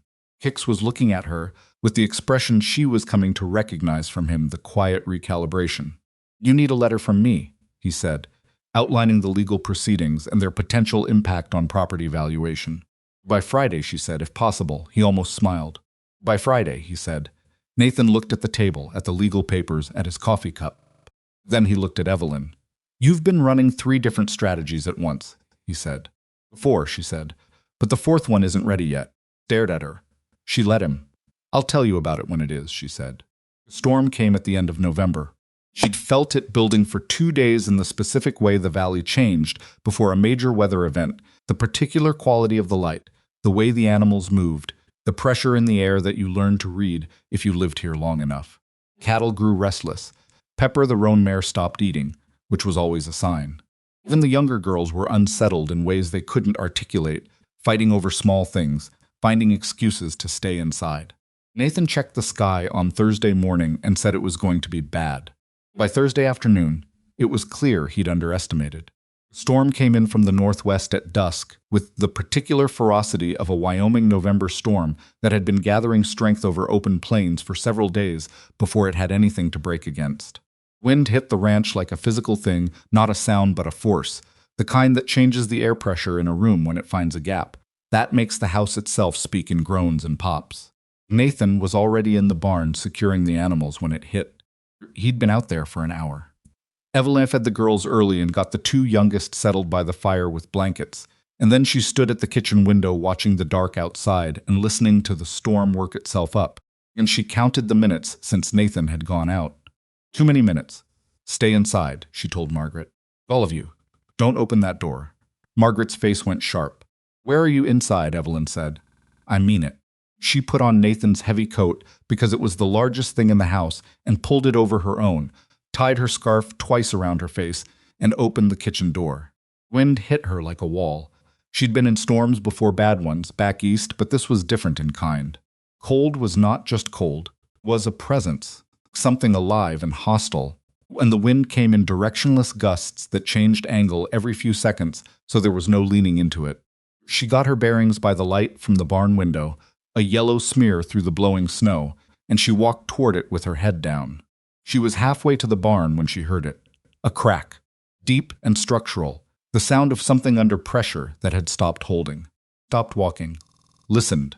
Another crack, and then something lower, a sustained groan that was not the wind. Coming from the north side of the barn, the older section, where Nathan had been meaning to replace the roof beams since spring and hadn't gotten to it yet. She ran. The barn door was on the south side, partially sheltered. She got it open and got inside, and the noise of the storm changed still loud, but contained, with the warmth of the animals cutting through the cold. Horses were badly frightened, every one of them, moving and pulling at their tethers. Cattle in the adjacent stall were pressed to the far wall. She found a lantern and lit it with shaking hands, 3 attempts on the flint before it caught. Nathan, the north section. She moved through the barn with the lantern held high, talking low and steady to the animals as she passed, because they needed a calm voice even if she wasn't entirely calm, and she reached the north section and found what the cracking had been. 2 of the main roof beams on the north side had cracked 1 through and 1 partially, and a section of the roof had buckled inward under the weight of accumulating snow and the driving force of the wind. It hadn't fully collapsed, but it was in the process of collapsing, and the process was ongoing. Nathan was underneath it. Not unconscious, she saw him move, heard him make a sound, but pinned under a fallen secondary beam that had come down across his legs. He had one arm braced against it, trying to lift it, and the effort was getting him nowhere because it was old hardwood and it weighed what it weighed. Evelyn, his voice was strained, but not panicked. I'm all right, my legs I can see, she said. She brought the lantern in, set it where it gave her light, and got her hands under the beam. Not move. She repositioned, tried again. Got perhaps 2 inches before her footing gave on the wet floor and she lost it. Nathan made a sound that wasn't quite a word. She thought fast. Block and tackle Nathan used for lifting hay bales was on the south wall. She'd seen him use it. She'd never operated one herself, but she'd watched it and she understood the principle. Crossed the barn at a run. Got the hook assembly down. Brought it back. Gook and worked the hook under the beam while Nathan held what little he was holding and talked her through where to run the rope. Post, he said. The main post. Not the one on the north side. She didn't argue. She ran the rope to the main center post and threaded it through the pulley block and pulled. First pull moved nothing. The second pull moved nothing. On the third pull, she put everything she had into it, not elegant, not controlled, just weight and will, and felt the rope bite and the pulley engage, and the beam moved. Not far. 6 inches. 8. But Nathan sucked in a breath and dragged himself backward and got his right leg free, and then with another pull he got the left, and he was out. She dropped the rope and crossed to him and crouched down. "Can you stand? Give me a second." She gave him the second. Outside, the storm found a new frequency, a higher note. Somewhere in the north section, another beam shifted and spilled snow through the gap in the roof. The lantern swung on its hook now, she said. She got her arm under his, and he got his feet under himself, and they stood together. Then they were moving back through the barn, past the frightened horses she still needed to see to, through the south door, and into the killing cold and across the yard toward the house. Kitchen door opened before they reached it. Margaret stood in the light with her face white and her jaw set, and she reached out and got her father's other arm without being asked, and the three of them came inside. The immediate damage was contained. Nathan's legs were badly bruised, and one knee had taken a blow that made weight-bearing unpleasant, but nothing was broken. She knew how to check her uncle had broken an ankle once, and she'd learned the difference between broken and damaged, because in the country, knowing that difference mattered. She got him settled by the fire with his leg elevated, and a cloth soaked in cold water for the swelling, and then she went back out. She had to go back out because there were still 11 animals in a compromised structure in a major storm, and the storm was not done. Margaret appeared at her elbow as she was putting the coat back on. "I'm coming," Margaret said. "You're not," Evelyn said. "North roof is partially in." "I grew up in that barn," Margaret said. Her voice was flat and certain. "I know every post and beam in it." "You don't." Evelyn looked at her. 16 years old, standing straight, her mother's face, her father's stubbornness. "Stay on the south side," Evelyn said. "You don't go past the center post. If I tell you to get out, you get out. Not argument, not discussion." "Go," agreed, Margaret said. They went out together. Work took 2 hours. Moving the horses to the south stalls, redistributing the cattle, getting additional ropes on the compromised beams as a precaution, closing every gap they could close against the driving snow. Margaret knew the barn the way she'd said, knew which floorboard was soft, knew which stall door stuck, knew where the extra blankets for the animals were kept without having to look. She worked fast and without fuss, and she didn't need to be told what to do.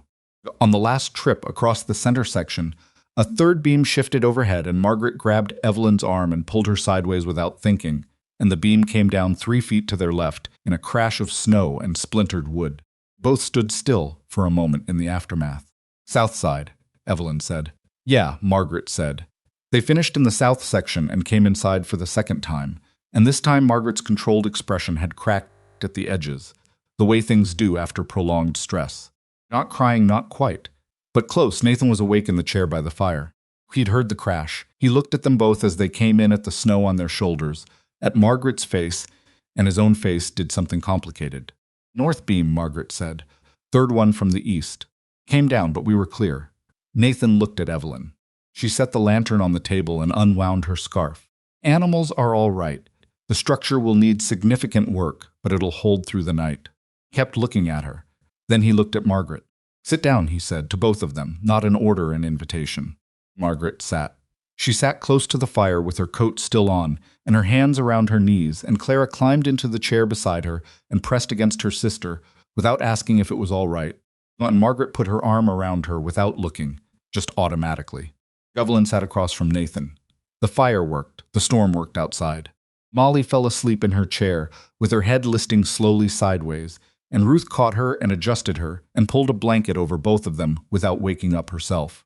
Nathan looked at Evelyn across the fire. "That block and tackle," he said. "Never used one."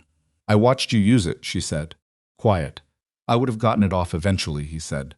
"I want to say that." "I know," she said. "But it would have been." "I know, Nathan." He looked at her for another moment, and then he looked at the fire. She could see him working through something, the particular rearrangement a person does when the version of something they've been carrying doesn't match the version that just happened. Come to this marriage, she understood, with the idea that he was the one who provided protection. That was the structure of it in his mind. He offered the roof and the stability, and the woman he married occupied it. That was how he'd thought of it. not unkindly. Just honestly, the way a man thinks about the role he was raised to fill. Tonight she'd walked into a collapsed barn in a major storm and gotten him out of it. She wasn't going to make it easy or hard for him. That wasn't her job. His understanding was his own to reach in his own time.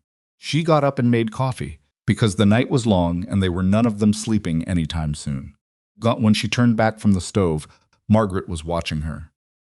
Not with the assessment she'd had at the beginning, the careful measuring of a girl deciding whether to let someone in. Something different. Something that looked very quietly, like the beginning of trust. Didn't stay inside, Margaret said. Evelyn poured the coffee. No. Why? She thought about how to answer it honestly without making it too large. Because your father was in there, she said. And because somebody needed to do it. Margaret looked at the fire for a moment. Mama would have done the same thing, she said. She said it simply, no particular weight on it, just a fact she was reporting. Evelyn, who had spent 6 weeks being careful not to position herself as anything other than what she was, a newcomer, a stranger, a woman trying to earn a place, said nothing at all. Because there was nothing to say that would be better than the silence. She handed Nathan his coffee and sat back down and listened to the storm, which was still out there, still working, but which had passed its worst already. She could tell by the sound. She'd learned to read this valley in 6 weeks, the light and the wind and the animals and the family inside this house. And she was still learning, still making mistakes, still negotiating the complicated terrain of a life that was not what she'd expected when she'd read a careful letter that smelled like cedar and written back, "I'll come." But she was here, and she had gotten him out. And Margaret had said what she'd said, in the simple way of someone stating an obvious fact. And Evelyn held that and didn't put it down for the rest of the long, cold night. Morning after the storm, Heron Flats looked like something had argued with it, and mostly won. Main Street had lost 2 awnings and a section of the feed store's fence. Cottonwood at the edge of the churchyard had come down across the road and was being addressed by 3 men with axes when Evelyn drove the wagon in. Nathan beside her with his leg wrapped and his expression set in the particular way of a man who has accepted that he is not going to be doing the physical work today and doesn't like it. Town had the specific atmosphere of the morning, after people out assessing damage, speaking to each other in doorways, the collective exhale of a community that had come through something and was now accounting for what it had cost. Several people looked at Evelyn and Nathan as they passed. A few nodded. One woman, she didn't know her name yet, called across the street that she'd heard about the barn and was there anything needed.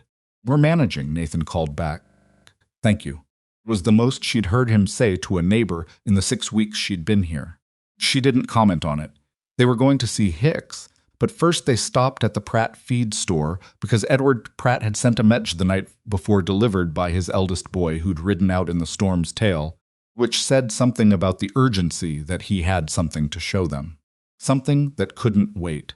Pratt was a square, deliberate man who reminded Evelyn of certain pieces of furniture, solid, unpretentious, built to last. He had his records out on the counter already when they came in, 2 ledger books and a stack of papers bound with cord. "I was going through my transfer records last night," he said, without preamble. Put his hand on the top ledger. "The storm, I couldn't sleep. I was going through things. I found something I'd forgotten I had." He opened to a marked page and turned it toward them. 1879, Silas Crow registered a water use agreement with the Territorial Land Office. Preliminary agreement conditional, not final, covering 3 specific creek access points in the Eastern Valley. Nathan leaned over the page. "I remember hearing something about this," said it fell through. "It did fall through," Pratt said, "because one of the 3 access points was on Riordan land, and Riordan wouldn't sign." He tapped the entry. Agreement was voided, and Crow withdrew the registration. Here's the thing. He turned to the second ledger. 2 years later, when Crow acquired the Riordan property, he filed a new water use agreement. Slightly different language. But the access point numbers, these reference numbers here, are the same 3 points. Just now he owns 2 of the 3, and the third is on coal land, Evelyn said. On the eastern edge of coal land, Pratt said. Gundam, the section covered by the boundary dispute. The 3 of them stood around the counter in the gray morning light with the ledgers between them, and Evelyn thought about what she was looking at. Not just evidence of what Crow wanted. Evidence of how long he'd been planning to get it. 1879. That was 4 years before she'd arrived.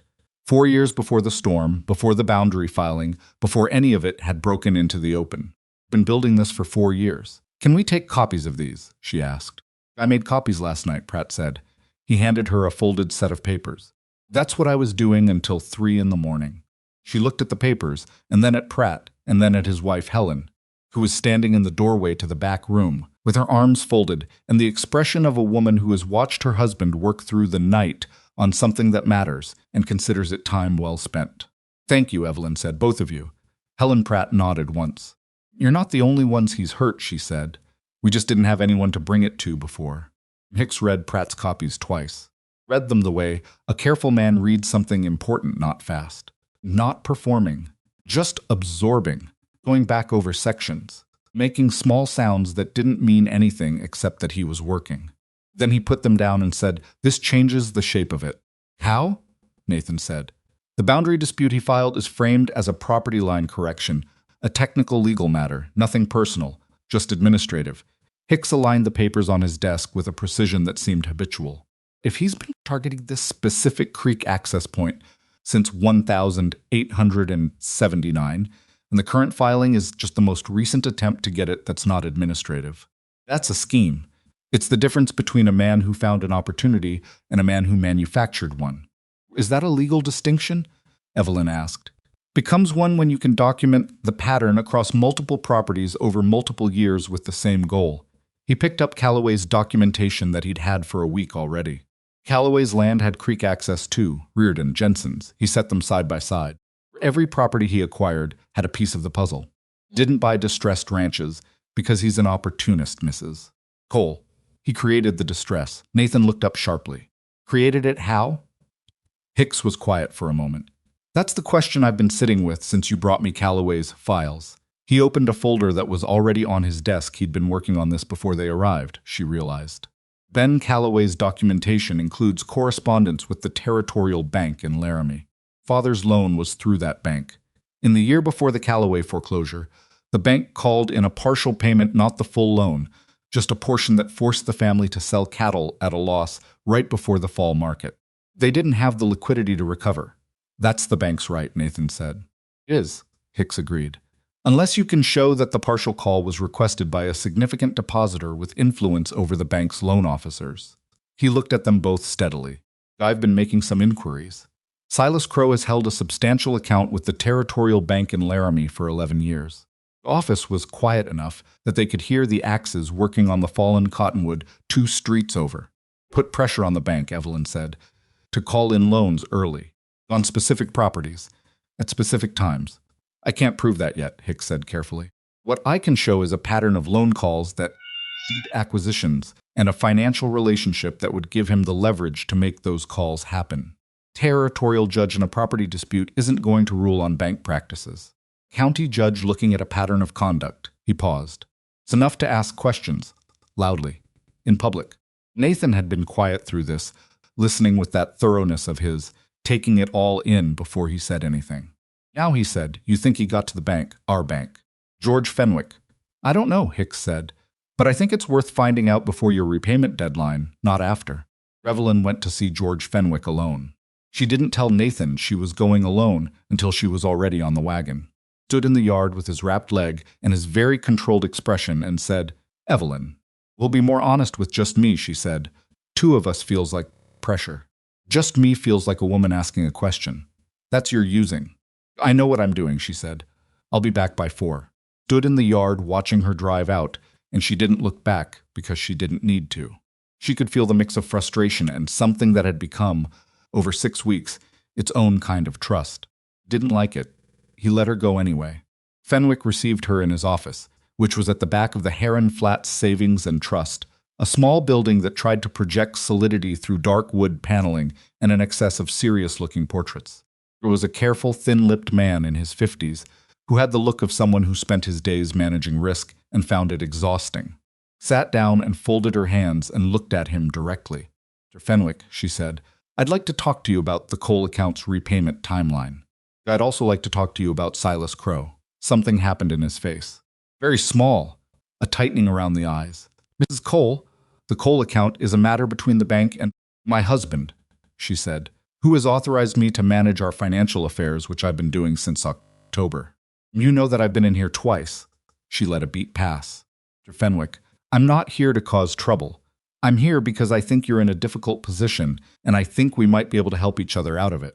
He looked at her steadily, and she looked back, and he was the one who looked away first. Coal account, he said slowly, has been a satisfactory account for 11 years. Till this year, she said, when certain pressures made it more complicated. Loan accounts become complicated for many reasons. She agreed. Sometimes those reasons are external. Sometimes someone with substantial deposits and a long relationship with a bank asks for a favor that a bank officer finds it easier to grant than refuse. She kept her voice entirely neutral. I'm not accusing you of anything, Mr. Fenwick. I understand the position you'd be in. He was very still. We have documentation, she said. A pattern of loan calls on Eastern Valley properties preceding their acquisition by Silas Crow, going back 4 years. We have documentation of Crow's financial relationship with the Territorial Bank in Laramie over the same period. We are not, I want to be clear, we are not planning to make any claims we can't substantiate. She paused. The documentation exists, and Warren Hicks has seen it, and there is a legal proceeding in progress. Fenwick said nothing. If someone approached you about the coal account, she said carefully, you were in a very difficult position. I understand that, and I'm not asking you to do anything that harms you. She let another beat pass. What I'm asking is whether you would be willing to provide a written statement not accusatory, just factual describing any communications you received regarding the coal account from parties other than the Coles themselves. The silence that followed was long enough to make her wonder if she'd gone too far. Fenwick looked at his desk. He straightened a pen that didn't need straightening. Looked at the window. I would need to consult with legal counsel, he said. Of course, she said, and any statement I provided would be carefully qualified. That's all we'd ask. He looked at her. Mrs. Cole, he said, how long have you been in Heron Flats? 6 weeks, she said. He made a sound that wasn't quite a laugh. 6 weeks, he shook his head once, very slightly. I'll be in touch with Mr. Hicks. She thanked him, stood, and walked out of the bank into the December air, and stood on the boardwalk for a moment and breathed. She wasn't sure what Fenwick would actually provide. A man like that, pressed between his professional survival and the discomfort of what he'd allowed to happen, he might come through completely. Partially, not at all. She'd moved the piece on the board. Where it landed would depend on his conscience, which she couldn't control. She'd learned that a long time ago. You could set things up. Couldn't make people be brave. Community response to the storm came the following weekend in the form of a barn raising. Not the whole barn, the north section needed to be rebuilt, which was significant work. But the south section was structurally sound, and it was organized by Helen Pratt, who apparently had organized most of the collective efforts in Heron Flats for the past decade, and did it with the efficiency of someone who finds satisfaction in logistics. People arrived on Saturday morning with tools and lumber and food, and by mid-morning the coal yard was busy in a way it hadn't been in years. Evelyn had not expected this, not entirely. She'd seen community mutual aid before it existed everywhere, that people lived close to the edge, and understood that the edge didn't respect individual effort, but she hadn't expected it here, not aimed at them, not yet. Some of these people had doubted her. Some still did. She could see it in the careful way certain women spoke to her, the slight formality that covered either judgment or uncertainty. But they were here. Whatever they thought about her personally, they'd known Nathan Cole for years, and they were here. Margaret worked alongside the adults all day, without being asked to. She carried lumber, held beams while men positioned them, made decisions about where things should go because she knew the barn's original layout and didn't hesitate to say so. Evelyn watched her from across the work site and felt something that was partly pride and partly something more complicated, the awareness of a girl becoming herself, finding the shape of who she was under pressure. Clara and Molly were installed in the kitchen with 2 neighboring women, ostensibly helping to prepare food for the workers, but actually engaged in a running conversation with anyone who would participate. Ruth helped serve and mostly listened, which was Ruth. Frances had attached herself to Ben Calloway, following him through the work with questions he answered patiently and completely, which Evelyn noted with some amusement. Ben Calloway was 25 and quiet and good with animals, and clearly had no idea what to do with an 11-year-old girl who had decided he was interesting, but he was handling it with good grace. By mid-afternoon, Crow appeared. He drove up in his buggy and stepped down with his hat at the same deliberate angle and looked at the activity in the yard with an expression that told her nothing. He was good at telling you nothing with his face when he chose to be. He was dressed for business, not for work. He had not brought tools. He walked through the workers who noticed him without showing it, the particular readiness of a community that knows its complications, and found Nathan, who was supervising from a seated position because his knee wouldn't allow otherwise. Evelyn moved closer without making it obvious. "Impressive turnout," Crow said to Nathan. His tone was pleasant, which was always when he was most careful. "Good people," Nathan said. He didn't stand, which was partly his knee and partly, Evelyn suspected, deliberate. "I heard about the storm damage. I hope everyone's well." Crow looked around the yard with that assessing gaze. "I wanted to come by and reiterate that my offer stands, Nathan. I know there's some legal unpleasantness at the moment. I'd rather it didn't come to all that. Clean deal, fair price. Everyone walks away intact." "The offer's been declined," Nathan said. "I know. I'm hoping a second look might." "It's been declined," Nathan said again. "Still pleasant, still seated. By me and by my wife." Crow looked over at Evelyn, who had stopped moving and was standing perhaps 8 feet away. He looked at her the way he had the first time, that downward flick, that quick assessment. Then his expression arranged itself into something that was meant to look like concern. "Mrs. Cole," he said, "I wonder if you fully understand the legal complications you're building here. Filing in territorial court is going to be expensive to defend, and—" "I understand it well enough," she said. "With respect," Crow said, "the way people say with respect when they mean the opposite. You've been here 6 weeks. You don't know this valley. You don't know how these things go." He paused. "I've been here 15 years. I've watched a lot of families hold on past the point of sense because they couldn't accept what was plain. It doesn't go well for them." The yard had gotten quieter. Not silent, the work continued, but the particular quality of noise had changed, the way it does when people are listening without appearing to. Evelyn looked at him. "She took her time with it, Mr. Crow," she said. "I know about the 1,879 water use agreement. I know about the 3 access points and the reference numbers and the fact that you've been working toward the same goal through different approaches for 4 years. She watched his face. Something moved through it, very controlled, but she caught it. "I know about the territorial bank's loan call patterns and their relationship to your acquisitions. I know that you found weaknesses in struggling families and made those weaknesses worse. And I know that you did it systematically because one creek corridor was worth more to you than the livelihoods of everyone living along it." The yard was quiet now, not pretending not to listen anymore.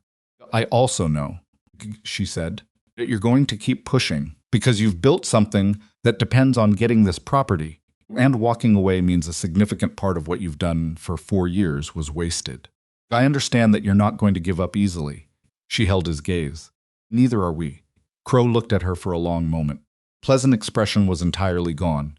What was underneath it was not anger, it was colder than anger, more deliberate. The look of a man who is revising a plan. "You're making this harder than it needs to be," he said quietly. "Made it hard," she said, "when you made it about more than a fair deal." He held her gaze for another moment, then looked at Nathan. Nathan met his eyes and said nothing, which was more effective than anything he could have said. Crow put his hat back at its angle and walked through the yard and got in his buggy and drove away. Work continued. Helen Pratt appeared at Evelyn's elbow. "I heard the last part," she said quietly. "So did about 30 other people." "I know," Evelyn said. "That was deliberate." "Some things need witnesses," Evelyn said. Helen looked at her steadily, then nodded, once, with the expression of a woman who has been thinking something and has just confirmed it. Hicks called a meeting 10 days later.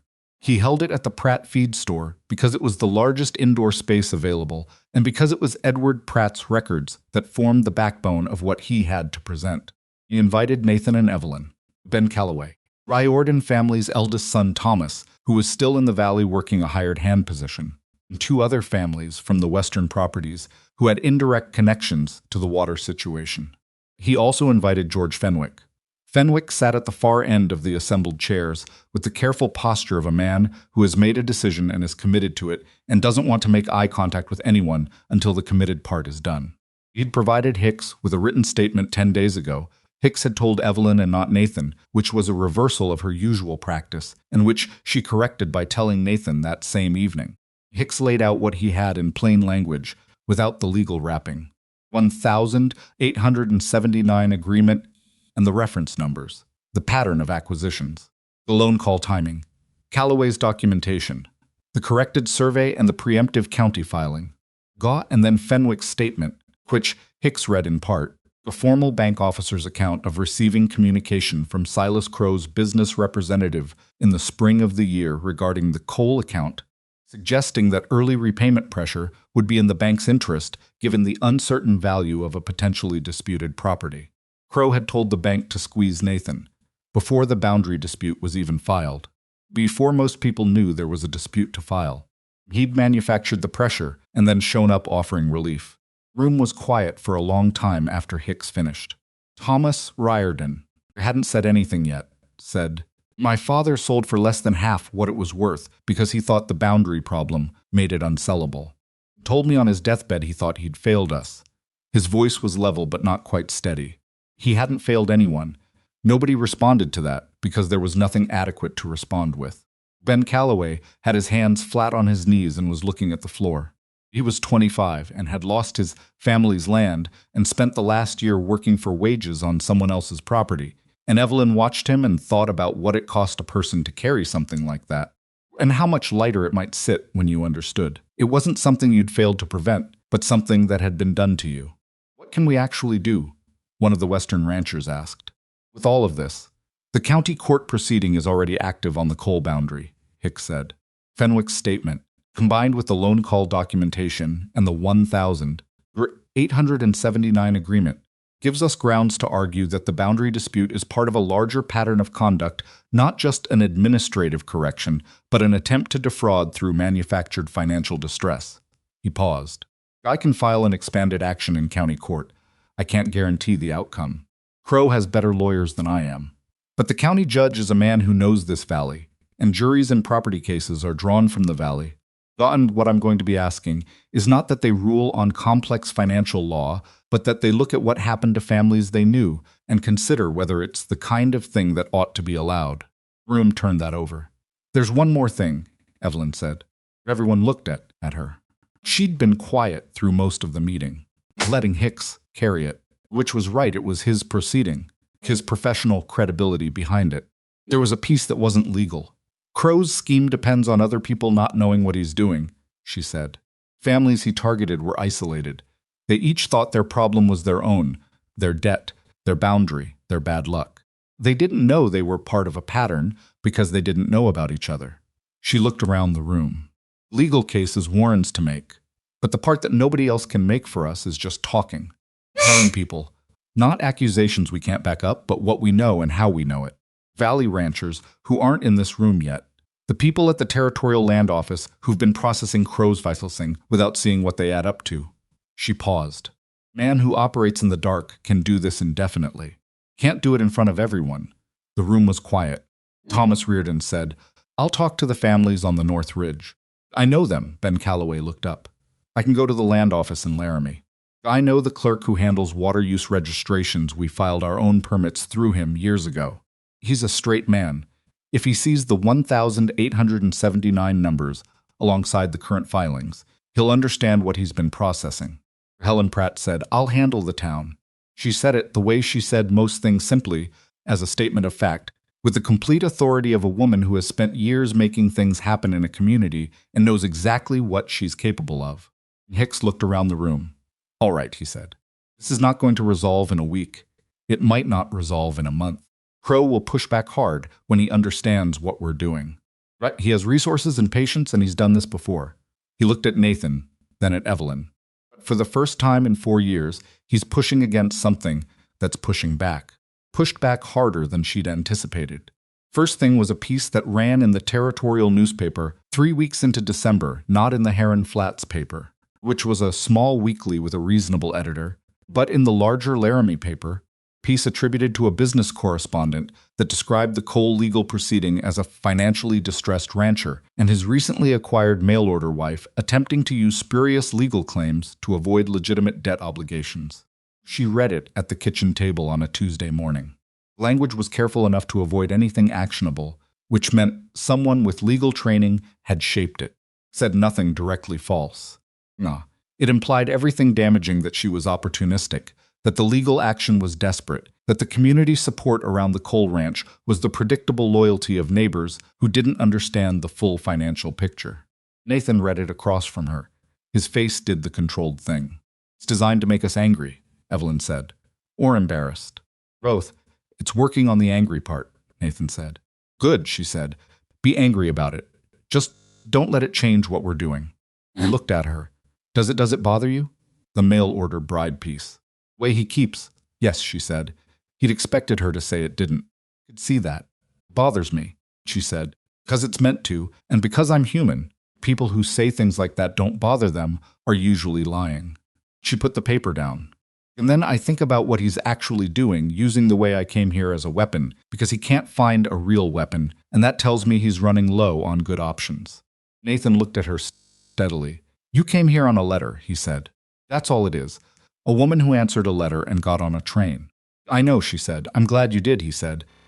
It was simply said as he said most things. No decoration on it. She picked the paper back up and looked at it. I want to respond to this, she said. Not defensively. I want to write something and send it to the Heron Flats paper and let Frank Adler decide if he wants to run it. Kind of something. The truth, she said. Just the truth, written plainly. What we found, what it means, what's been done to the families in this valley. She paused. Yes, who I am and how I came here. Because if he's going to use that, I'd rather say it myself first and say it straight. Nathan thought about it. Frank Adler runs fair copy, he said. If he thinks it's solid, he'll print it. Then I'll make it solid, she said. She wrote it that evening, at the kitchen table, after the girls were in bed, with Nathan doing his own paperwork across from her and the lamp between them, and she wrote 3 drafts before she had something she was satisfied with. Not a legal argument that was Hicks's work, not an emotional appeal, which would read as exactly as desperate as Crow's piece implied. Clear account.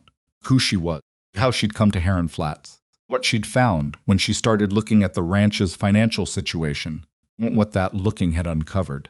She described the 1,879 agreement and what the reference numbers meant. She described the loan call pattern. She described what had happened to 4 families in the Eastern Valley over 4 years. She did not call Crow a fraud. She described what he had done and let the reader arrive at the word themselves. She signed it with her full name, Evelyn Margaret Hartwell Cole. All 4 of it, because if she was going to be public about something, she was going to be fully present in it. Margaret had come downstairs for water and read over her shoulder for 2 full minutes before Evelyn noticed. Is that going in the paper? Margaret asked. If Frank Adler prints it. Margaret read for another moment. You put your middle name, she said. It's mine, Evelyn said. Margaret straightened up. Margaret, she said. She stopped. That's my name. I know, Evelyn said. I've always liked it. The quiet that followed was the kind that had weight in it, but not bad weight. The kind that comes when 2 people are standing close enough to something real that they can both feel it. Going to be furious when this runs, Margaret said finally. Yes, Evelyn said. Margaret looked at the paper on the table. Good, she said. She went back upstairs. Evelyn looked at the letter for a moment. Got her own name at the bottom, all 4 parts of it, and then she folded it and set it with the papers to take to town in the morning. Frank Adler ran it. He ran it the following Thursday with no edits and no apologies. Then he put it above the fold because he said when she came in to ask that it was the most clearly written piece of local reporting he'd seen in 5 years, and he wasn't going to bury it. She hadn't thought of it as reporting, but she supposed it was. Response in Heron Flats was not uniform, because nothing in a real community is uniform. There were people who read it and thought she'd overstepped. That a woman 6 weeks in the valley had no business upending things that had been settled. There were people who had questions she couldn't answer yet. There were people who'd been friends with Silas Crow for a decade and didn't like what they were being asked to consider. But there were also people who knocked on the door of the coal ranch that week to say they'd read the piece, and who had their own stories, smaller ones, tangential ones, not the central pattern but the edges of it. A feed merchant who'd had a contract with Crow that fell apart in ways that had never quite made sense.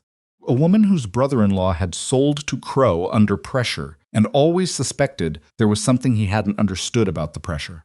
Retired land agent who'd processed several of Crow's boundary inquiry findings and had noted privately that they showed a consistency of legal approach that suggested a single organizing strategy rather than independent disputes. Hicks called her on Friday. Fenwick talked to 2 other bank officers, Hicks said. Not from here, from Casper, and from the Laramie office. Reached out privately. Apparently there's been some awareness in banking circles of Crow's method of using deposit relationships to influence loan decisions, and now that Fenwick has put something in writing, there are 2 others willing to do the same. Evelyn sat down. That's enough, Hicks said, to move this from a property dispute into something that has the attention of the territorial attorney's office. Rye had a conversation this morning. He paused. They're not going to move quickly, they never do, but they're listening. County proceeding, she asked. Still active. Still our main front, but having the territorial attorney's interest in the background changes Crow's calculation. His lawyers are going to advise him that the risk profile has shifted. She was quiet for a moment, taking it in. He's going to make one more move, she said, before this gets to court. He's not the kind of man who accepts a changed situation without trying to change it back. Probably, Hicks agreed. Watch yourselves. She thanked him and put down the telephone. The Pratts had a telephone, one of only 4 in the valley, and Helen had told her to use it as needed and walked out of the feed store into the December air. Valley was very quiet under a white sky, snow on the ridge coming lower. She stood on the boardwalk and thought about the shape of what was happening. The way you think about the shape of a river, not any single element, but the whole direction of it, where the current was going and what it was cutting through. 4 years of a man's patient, systematic work. 6 weeks of a woman who'd arrived with one suitcase and a willingness to look at things directly. It wasn't over. Hicks was right about that it wouldn't be over for a while, and the next move was Crow's, and she didn't know yet what form it would take. She knew his goal hadn't changed. She knew he had resources she couldn't match. She knew the outcome wasn't guaranteed, but she also knew that 4 families' worth of documentation sat in Hicks's office. That George Fenwick had written something down, and 2 other bankers were considering the same. That 30 people had come to rebuild a barn on a Saturday because they'd decided the coal ranch was worth rebuilding. That a 16-year-old girl had worked alongside her all day without being asked, and that same girl had read a letter at a kitchen table and said good about a piece of paper aimed at a powerful man. She walked back to the wagon. Nathan was waiting where she'd left him. His leg better now, not right, but better, and he looked at her face and said, "Good news or complicated news?" "Complicated news that's mostly good," she said. He moved over on the seat to give her room, which he'd started doing automatically somewhere in the past few weeks, and she climbed up and took the reins. "Tell me on the way home," he said. She told him. By the time they reached the ranch, the sky had opened and it was snowing lightly. Kind of snow that doesn't accumulate fast but keeps going, covering everything in a quiet layer of white that made the valley look, briefly, like something that hadn't been complicated yet. Girls saw the wagon from the window, and Clara came out onto the porch without her coat, immediately told to go back inside by Ruth, which she ignored until Frances grabbed her arm. Evelyn watched them through the falling snow, the familiar argument, the familiar voices, the particular daily noise of 5 girls and 1 old ranch house, and she felt, not for the first time, but perhaps more clearly than before, that she had come here looking for a place and found instead a fight worth having, and that the fight and the place were the same thing. She had not known that was what she needed until she was in the middle of it. Here she was, in the middle of it, and not leaving. Crow's last move came on a Monday, which was not the day she would have predicted. She'd expected something legal, another filing, another procedural maneuver, something that would require Hicks to respond and cost them time and energy they were carefully rationing. She'd been watching the legal horizon the way you watch weather in Wyoming, knowing something was building but not quite knowing when it would break or from which direction. What she hadn't expected was Crow himself on foot, alone, the kitchen door. Not the front door, the kitchen door, the one that opened to the yard, the working entrance, the door that said, "I know this house." He knocked twice, which was more than last time, and when she opened it, he was standing without his hat in his hands. He'd kept his hat before, and something in his face was different. Not softer, exactly. More tired. The particular tiredness of a man who has been running a long campaign and has started doing the arithmetic. "I'd like to speak with you," he said. "Just you, if Nathan's available to be elsewhere for a few minutes." She looked at him. "Nathan stays." Crow looked past her into the kitchen, where Nathan was sitting at the table with a cup of coffee, and no particular intention of going anywhere. All right, Crow said. She stepped back and let him in for the second and last time. Sat at the table, not at the head of it, where he'd positioned himself before, but at the side, chair that was slightly less centered, and she sat across from him, and Nathan stayed where he was. Crow looked at the tabletop for a moment before he spoke. Territorial Attorney's Office contacted my lawyers on Friday, he said. I assume you know that. We know they were making inquiries, Evelyn said carefully.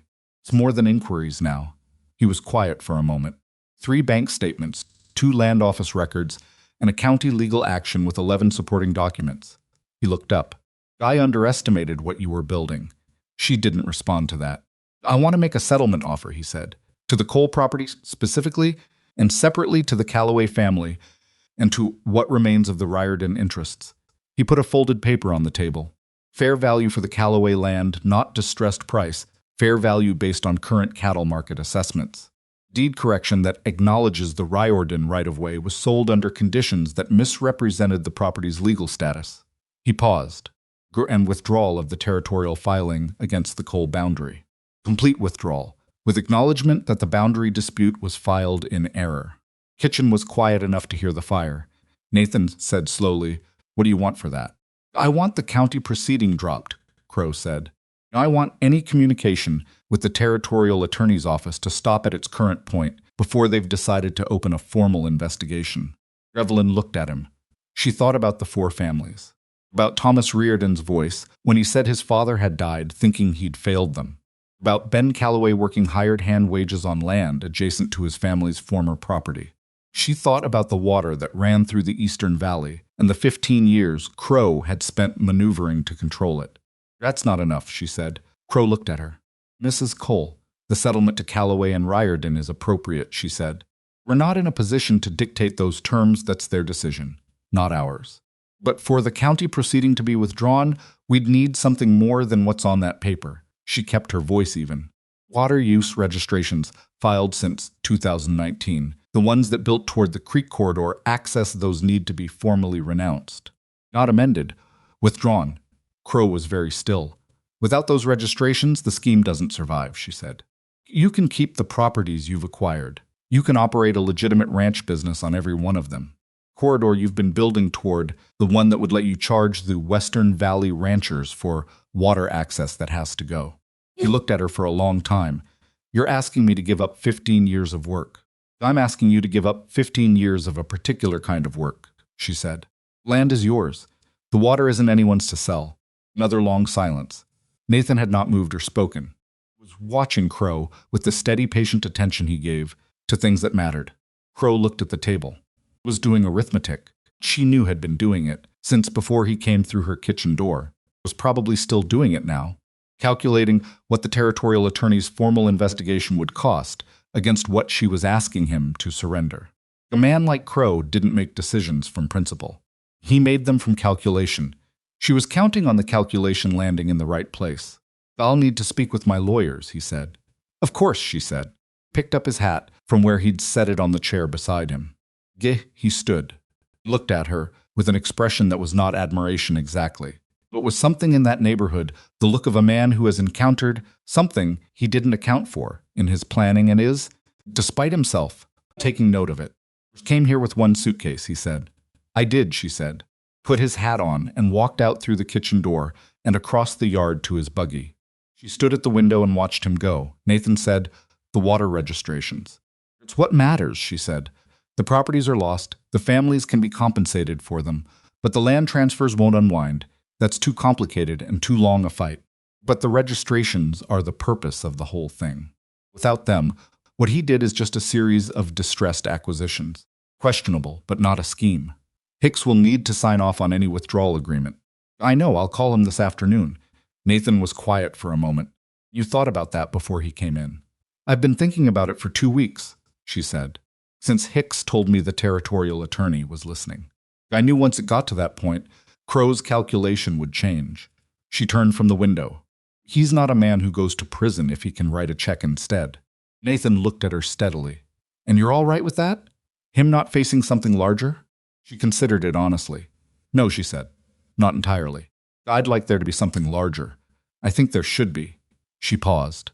What I can actually get is the water registrations withdrawn, fair settlement to the families who lost the most, and a legal record in county court that documents what he did even if it stops short of prosecution.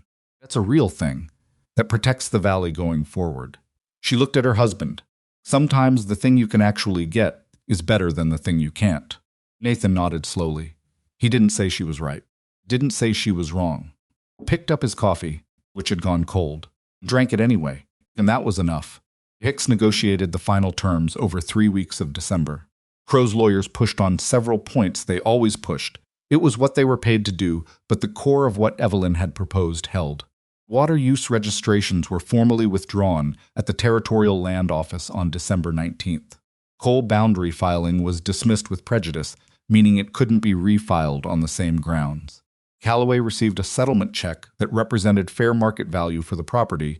As of the year, his family had been forced to sell not a fortune, but enough to matter. The Riordan right-of-way issue was resolved through a separate agreement that returned certain access rights to the Riordan family's surviving interests, which was principally Thomas. None of it was perfect. These things never were. Ben Calloway's family land was still Crow's land. Riordan property was still in Crow's portfolio. Families who'd lost their places didn't get them back, because that's not how most stories in the real world resolve things lost, stay lost. The best you can do is make sure the loss was the last of it, that what got taken doesn't keep taking. Ben came out to the coal ranch the day the settlement was signed, and he sat at the kitchen table and looked at the paperwork and was quiet for a long time. "It's not the place," he said. "It wasn't a complaint. Just a statement of what it was and wasn't." "No," Evelyn said. "My father built that house himself." He turned the papers over in his hands. "I know every board in it." She didn't offer him anything hollow. She sat across from him and let him sit with it, because sometimes that's what the moment asks, not comfort exactly, but company. Willingness to be present in someone else's loss without flinching away from it. "What will you do?" she asked. He was quiet for another moment. "Henderson's offered me a permanent position. Junior partner, eventually, if it goes well." He looked up. "It's not mine, but it's something to build on." "That's not a small thing," she said. "No," he agreed. "It's not." He looked at the papers one more time, then folded them and put them in his coat. "Your husband's a lucky man, Mrs. Cole." "Evelyn," she said. He almost smiled. "Evelyn." Christmas came to the Cole Ranch for the first time in 3 years with something that resembled, if not joy exactly, then the willingness for joy. Distinction mattered, she thought. The willingness was harder to come by than the thing itself. She and Ruth made 3 recipes from Eleanor's cookbook, the ones Ruth had identified as Christmas recipes, the ones she half remembered from early childhood. They made mistakes with 2 of them, which meant the kitchen smelled like burned sugar for an afternoon, and Frances said everything was going to be ruined, and Clara said it wasn't, and Molly sat on the kitchen floor and sorted through the dried beans by color with perfect serenity while the argument happened above her head. 3rd recipe worked. Spiced apple cake that was very slightly better than the one Evelyn had made in her first week, because she'd learned by now that Nathan's sweet tooth was as Eleanor's marginal note had warned, and she'd doubled the cinnamon. Nathan ate 2 pieces and didn't say a word about it, which was more eloquent than any compliment. Margaret had been quieter than usual through December, not the sharp, defended quiet of the early weeks, but a different kind. Quiet of someone moving through something internal. Evelyn had watched it and given her space, which was what she'd have wanted herself at 16. On Christmas Eve, after the younger girls were in bed, Margaret came downstairs and sat at the kitchen table while Evelyn was finishing the dishes. "I want to tell you something," Margaret said. Evelyn dried her hands and sat across from her. She waited. "When you first came here, I thought Margaret started again. I thought you were going to try to make us forget her. Like if you were here long enough, she'd just go away." She looked at the table. "I thought that was what having another woman in the house would mean." "I know," Evelyn said. "You didn't do that, no." "You fixed the garden," Margaret said. "You learned where she kept the salt." A pause. "You read her cookbook with Ruth, like it was something worth reading." Evelyn was quiet. "I still miss her," Margaret said. Voice was level. She was not asking for comfort. She was stating a fact about herself, the way she'd come to do, straight, clear, without decoration. "Going to miss her my whole life, I think." "Yes," Evelyn said. "I think you will." Margaret looked up. She'd expected something softer, maybe the gentle reassurance that grief gets easier, that time does something. Evelyn had decided early that this girl deserved honesty more than comfort, and she wasn't changing that now. Doesn't mean, Margaret paused. It doesn't mean there's no room. For other things. She looked at her hands. For other people. Evelyn held this carefully. She knew what it had cost to say. She knew how long the walk to that sentence had been. Margaret, she said, I'm not trying to be your mother. I know what that word means to you, and it's not mine to use. She looked at her steadily. But I'd like to be something. Something that has a place in this family. If you'll let it be that. Margaret was quiet for a long moment. You already are, she said. Not warmly, not effusively, just as one of her plainly stated facts. You already are something that has a place. It was not a transformation scene. It was not an embrace or a tearful breakthrough, or any of the things that stories sometimes offer as shorthand for the complicated work of two people deciding to matter to each other. It was just a girl and a woman at a kitchen table on Christmas Eve, and the girl saying a true thing out loud for the first time, and the woman receiving it without making it larger than it was. That was enough. Sometimes enough is everything. January brought cold, and also, unexpectedly, a letter from the Territorial Land Office confirming that the water use registrations had been formally removed from the record. Hicks framed it and sent it as a joke. She put it in the file she'd been keeping since October, which had grown from a handful of papers to nearly 2 inches of documentation.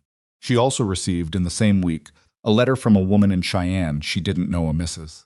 Dorothy Alston, who had read her piece in the Heron Flats paper, which had been reprinted in a Cheyenne weekly, and who wrote to say that her family had been through something similar with a different man in a different valley and had never known what to do about it.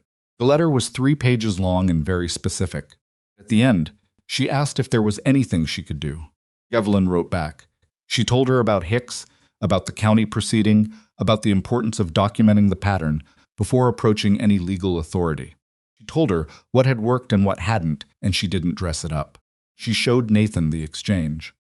He read both letters and set them down and looked at her with an expression that was becoming familiar, the look of a man who keeps encountering something he didn't fully plan for, but has decided to stop being surprised by. Going to keep doing this, he said. It wasn't a question. People ask, she said, and if they don't ask but they need it. She considered. Probably then too, he was quiet. I don't have the resources to. I'm not proposing anything that costs money, she said. Letters cost paper and time. I have a pause. I have time in the evenings. He looked at the letters again. Then he looked at her. You came here to manage a ranch and raise 5 daughters, he said. I came here because a man wrote me an honest letter, she said. I stayed for the ranch and the 5 daughters. She folded Dorothy Alston's letter. Rest is just what happens when you look at things directly. Things accumulate. Nathan sat back. He rubbed his face, which was a gesture she'd come to understand as his version of processing something significant. All right, he said. 2 words, but from Nathan they meant everything they were supposed to mean. Snowdrops came up in March. She'd thought about them through the winter, those small white flowers that had survived 2 years of neglect on nothing but root memory. And she'd wondered whether the clearing work she and Margaret had done in the fall had helped or disturbed them, whether exposing the bed to better light and air had given them what they needed, or whether the intervention had been too much after years of being left alone. She saw the first one on a cold March morning when she went out to check the garden, on no particular impulse, just passing the corner of the house and looking over as she sometimes did, keeping track of what was happening out there. One small white head, 3 inches out of the ground, bent slightly in the morning cold. Then, as she looked, 2 more. She stood there for a moment in the cold air with her coat half buttoned and looked at those 3 small stubborn flowers, which had waded through a brutal winter and 2 years before that and had come up anyway because that was what they did. That was the whole of their nature, and she felt something shift inside her. Not dramatically, just the quiet, significant shift of something falling into its right place. She went back inside and up the stairs and knocked on Margaret's door. Come look at something, she said. When Margaret opened it, sleep-rumpled and wary, went down and out to the garden, and Margaret saw the snowdrops and stopped walking and stood very still. She was right, Margaret said quietly. About what? She used to say they'd always come back. Margaret looked at the 3 white flowers in the cold dirt. She said they came up every year no matter what, even the year of the hard freeze, even when she thought they were gone. She was right, Evelyn said. Margaret crouched down and looked at them up close, at the slight droop of the white heads, at the narrow green stems coming out of the dark soil. She didn't touch them. Thank you, she said, for clearing the bed. Cleared it, Evelyn said. Margaret stood up. She was nearly as tall as Evelyn now. She'd grown in the winter months. She had that face, her mother's face, that direct and decided face, and she looked at Evelyn with it and nodded once, briefly, in the way of someone who has said what they have to say. Went back inside for breakfast.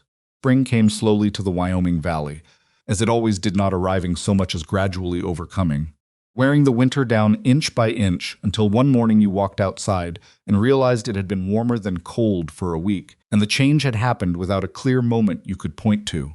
Ranch was in better shape than it had been in 3 years.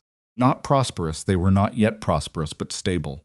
Bank extension Fenwick had provided had been met through a combination of the Brennan grazing lease payment, a stronger-than-expected early spring cattle price, and the quiet sale of 3 acres of the far eastern quarter that Nathan had been carrying without using. The sale had been his idea, offered over breakfast one day, with the matter-of-fact tone he used for things he'd already decided. 3 acres of rock ground against the creek edge. He'd gotten fair price for it, to a neighboring family who needed water access for summer grazing. Buyer was not Crow. The legal file went into a box and onto a shelf in the study. Hicks kept his own copy.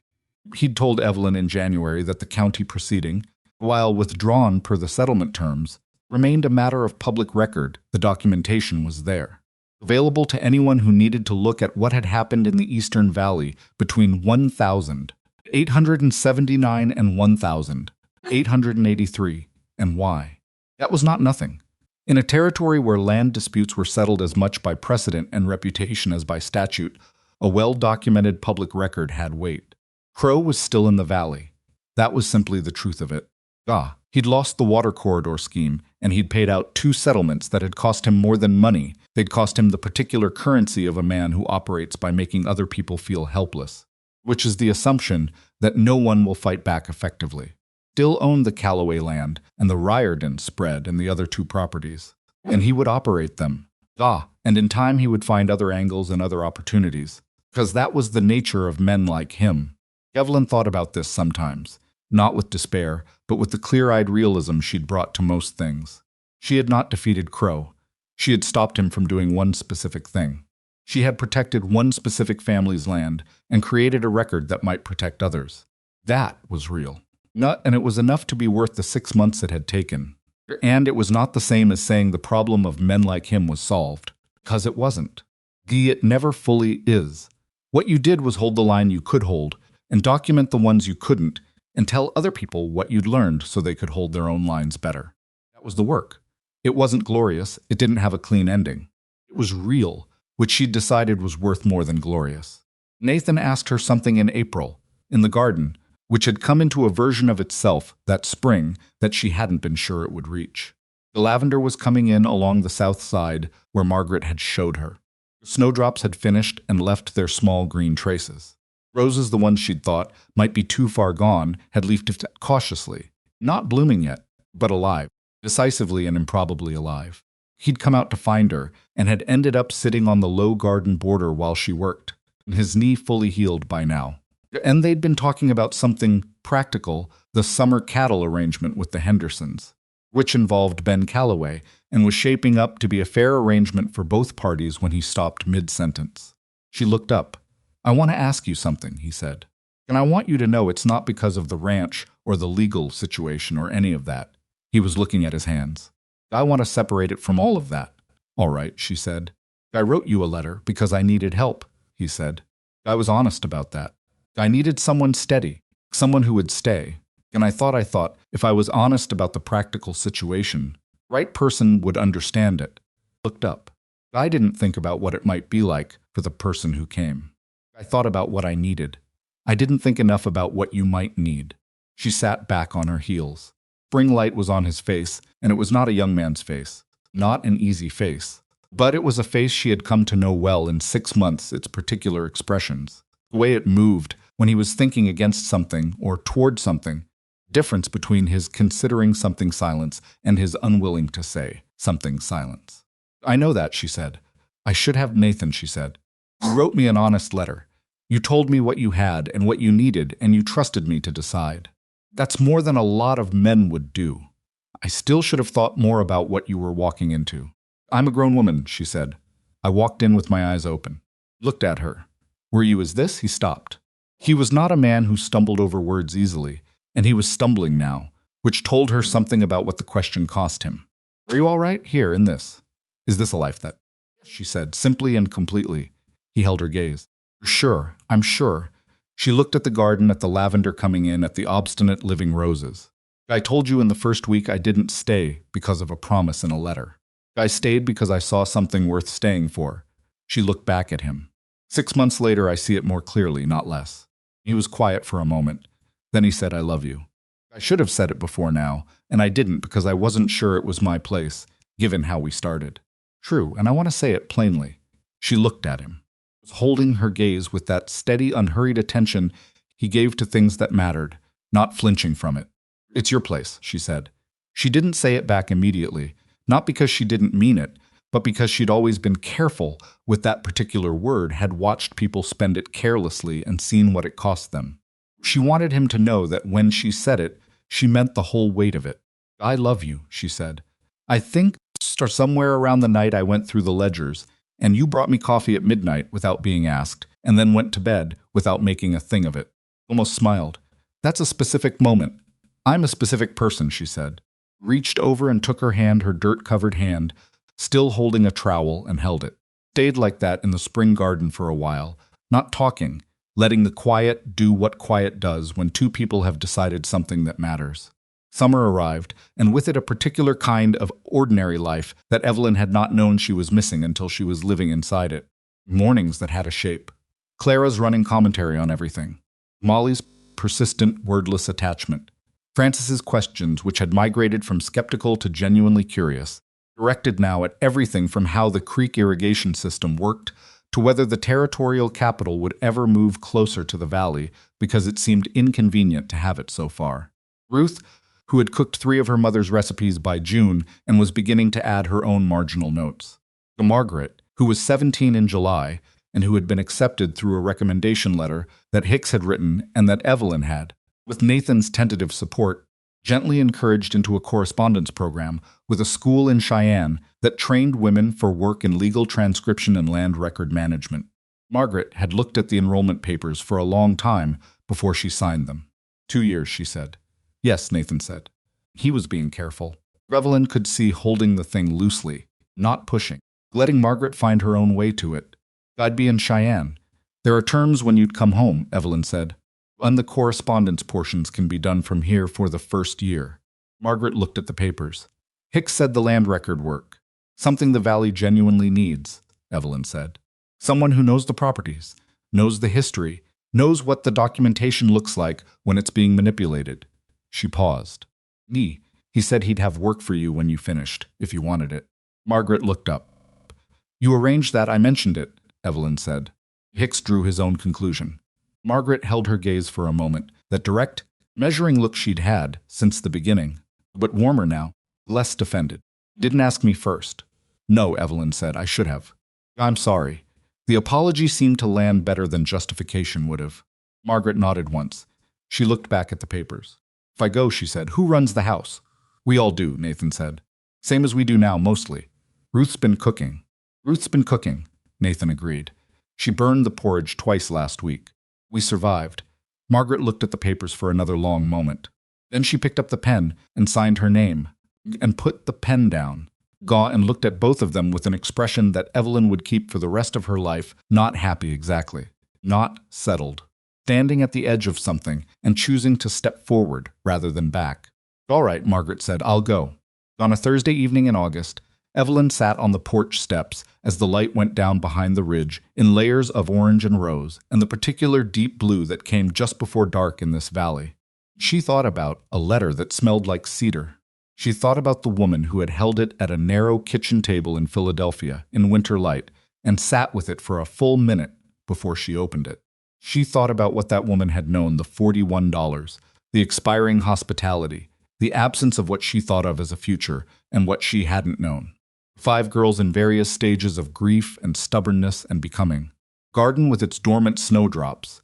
The block and tackle in the barn. About Valley's complicated water, and the 15-year scheme it had generated, which had been waiting for someone to look at it from the right angle.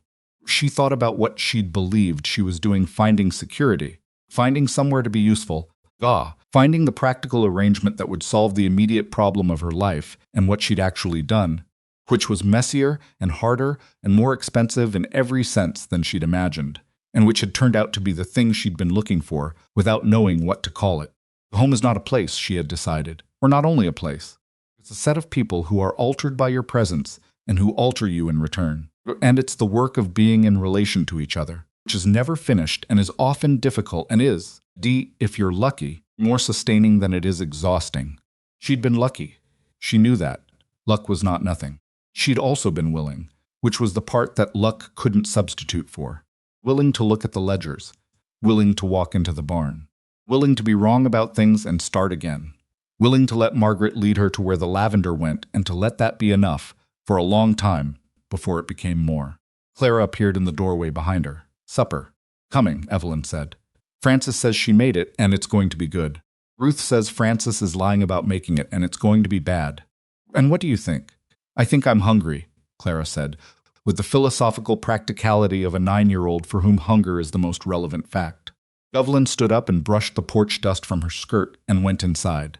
Into the noise and the imperfection of it, the argument about credit for the cooking, Gamali setting the table with total concentration, Nathan coming in from outside with hay on his sleeve, Ruth saying something dry that made Frances say something dramatic in response, and she took her place at the table and passed the bread when it came to her and listened to the particular sound of this family being its imperfect, continuing self. Outside, the August dark came down over the valley. Creek ran where it had always run. The lavender was full in the garden, and in 2 more months the roses would bloom for the first time in 3 years. And in March the snowdrops would come up again, as they always did. Because some things know how to wait, and some things know how to return. And the difference between a place you live and a home you belong to is simply the people who are in it, and the decision, made again every day in small ways, to stay. Evelyn Hartwell Cole reached for her daughter's breadbasket, she could call them that now, inside herself, without it feeling like a claim she hadn't earned, and helped herself. Sat in the warm light of her own kitchen. Was without qualification or asterisk home.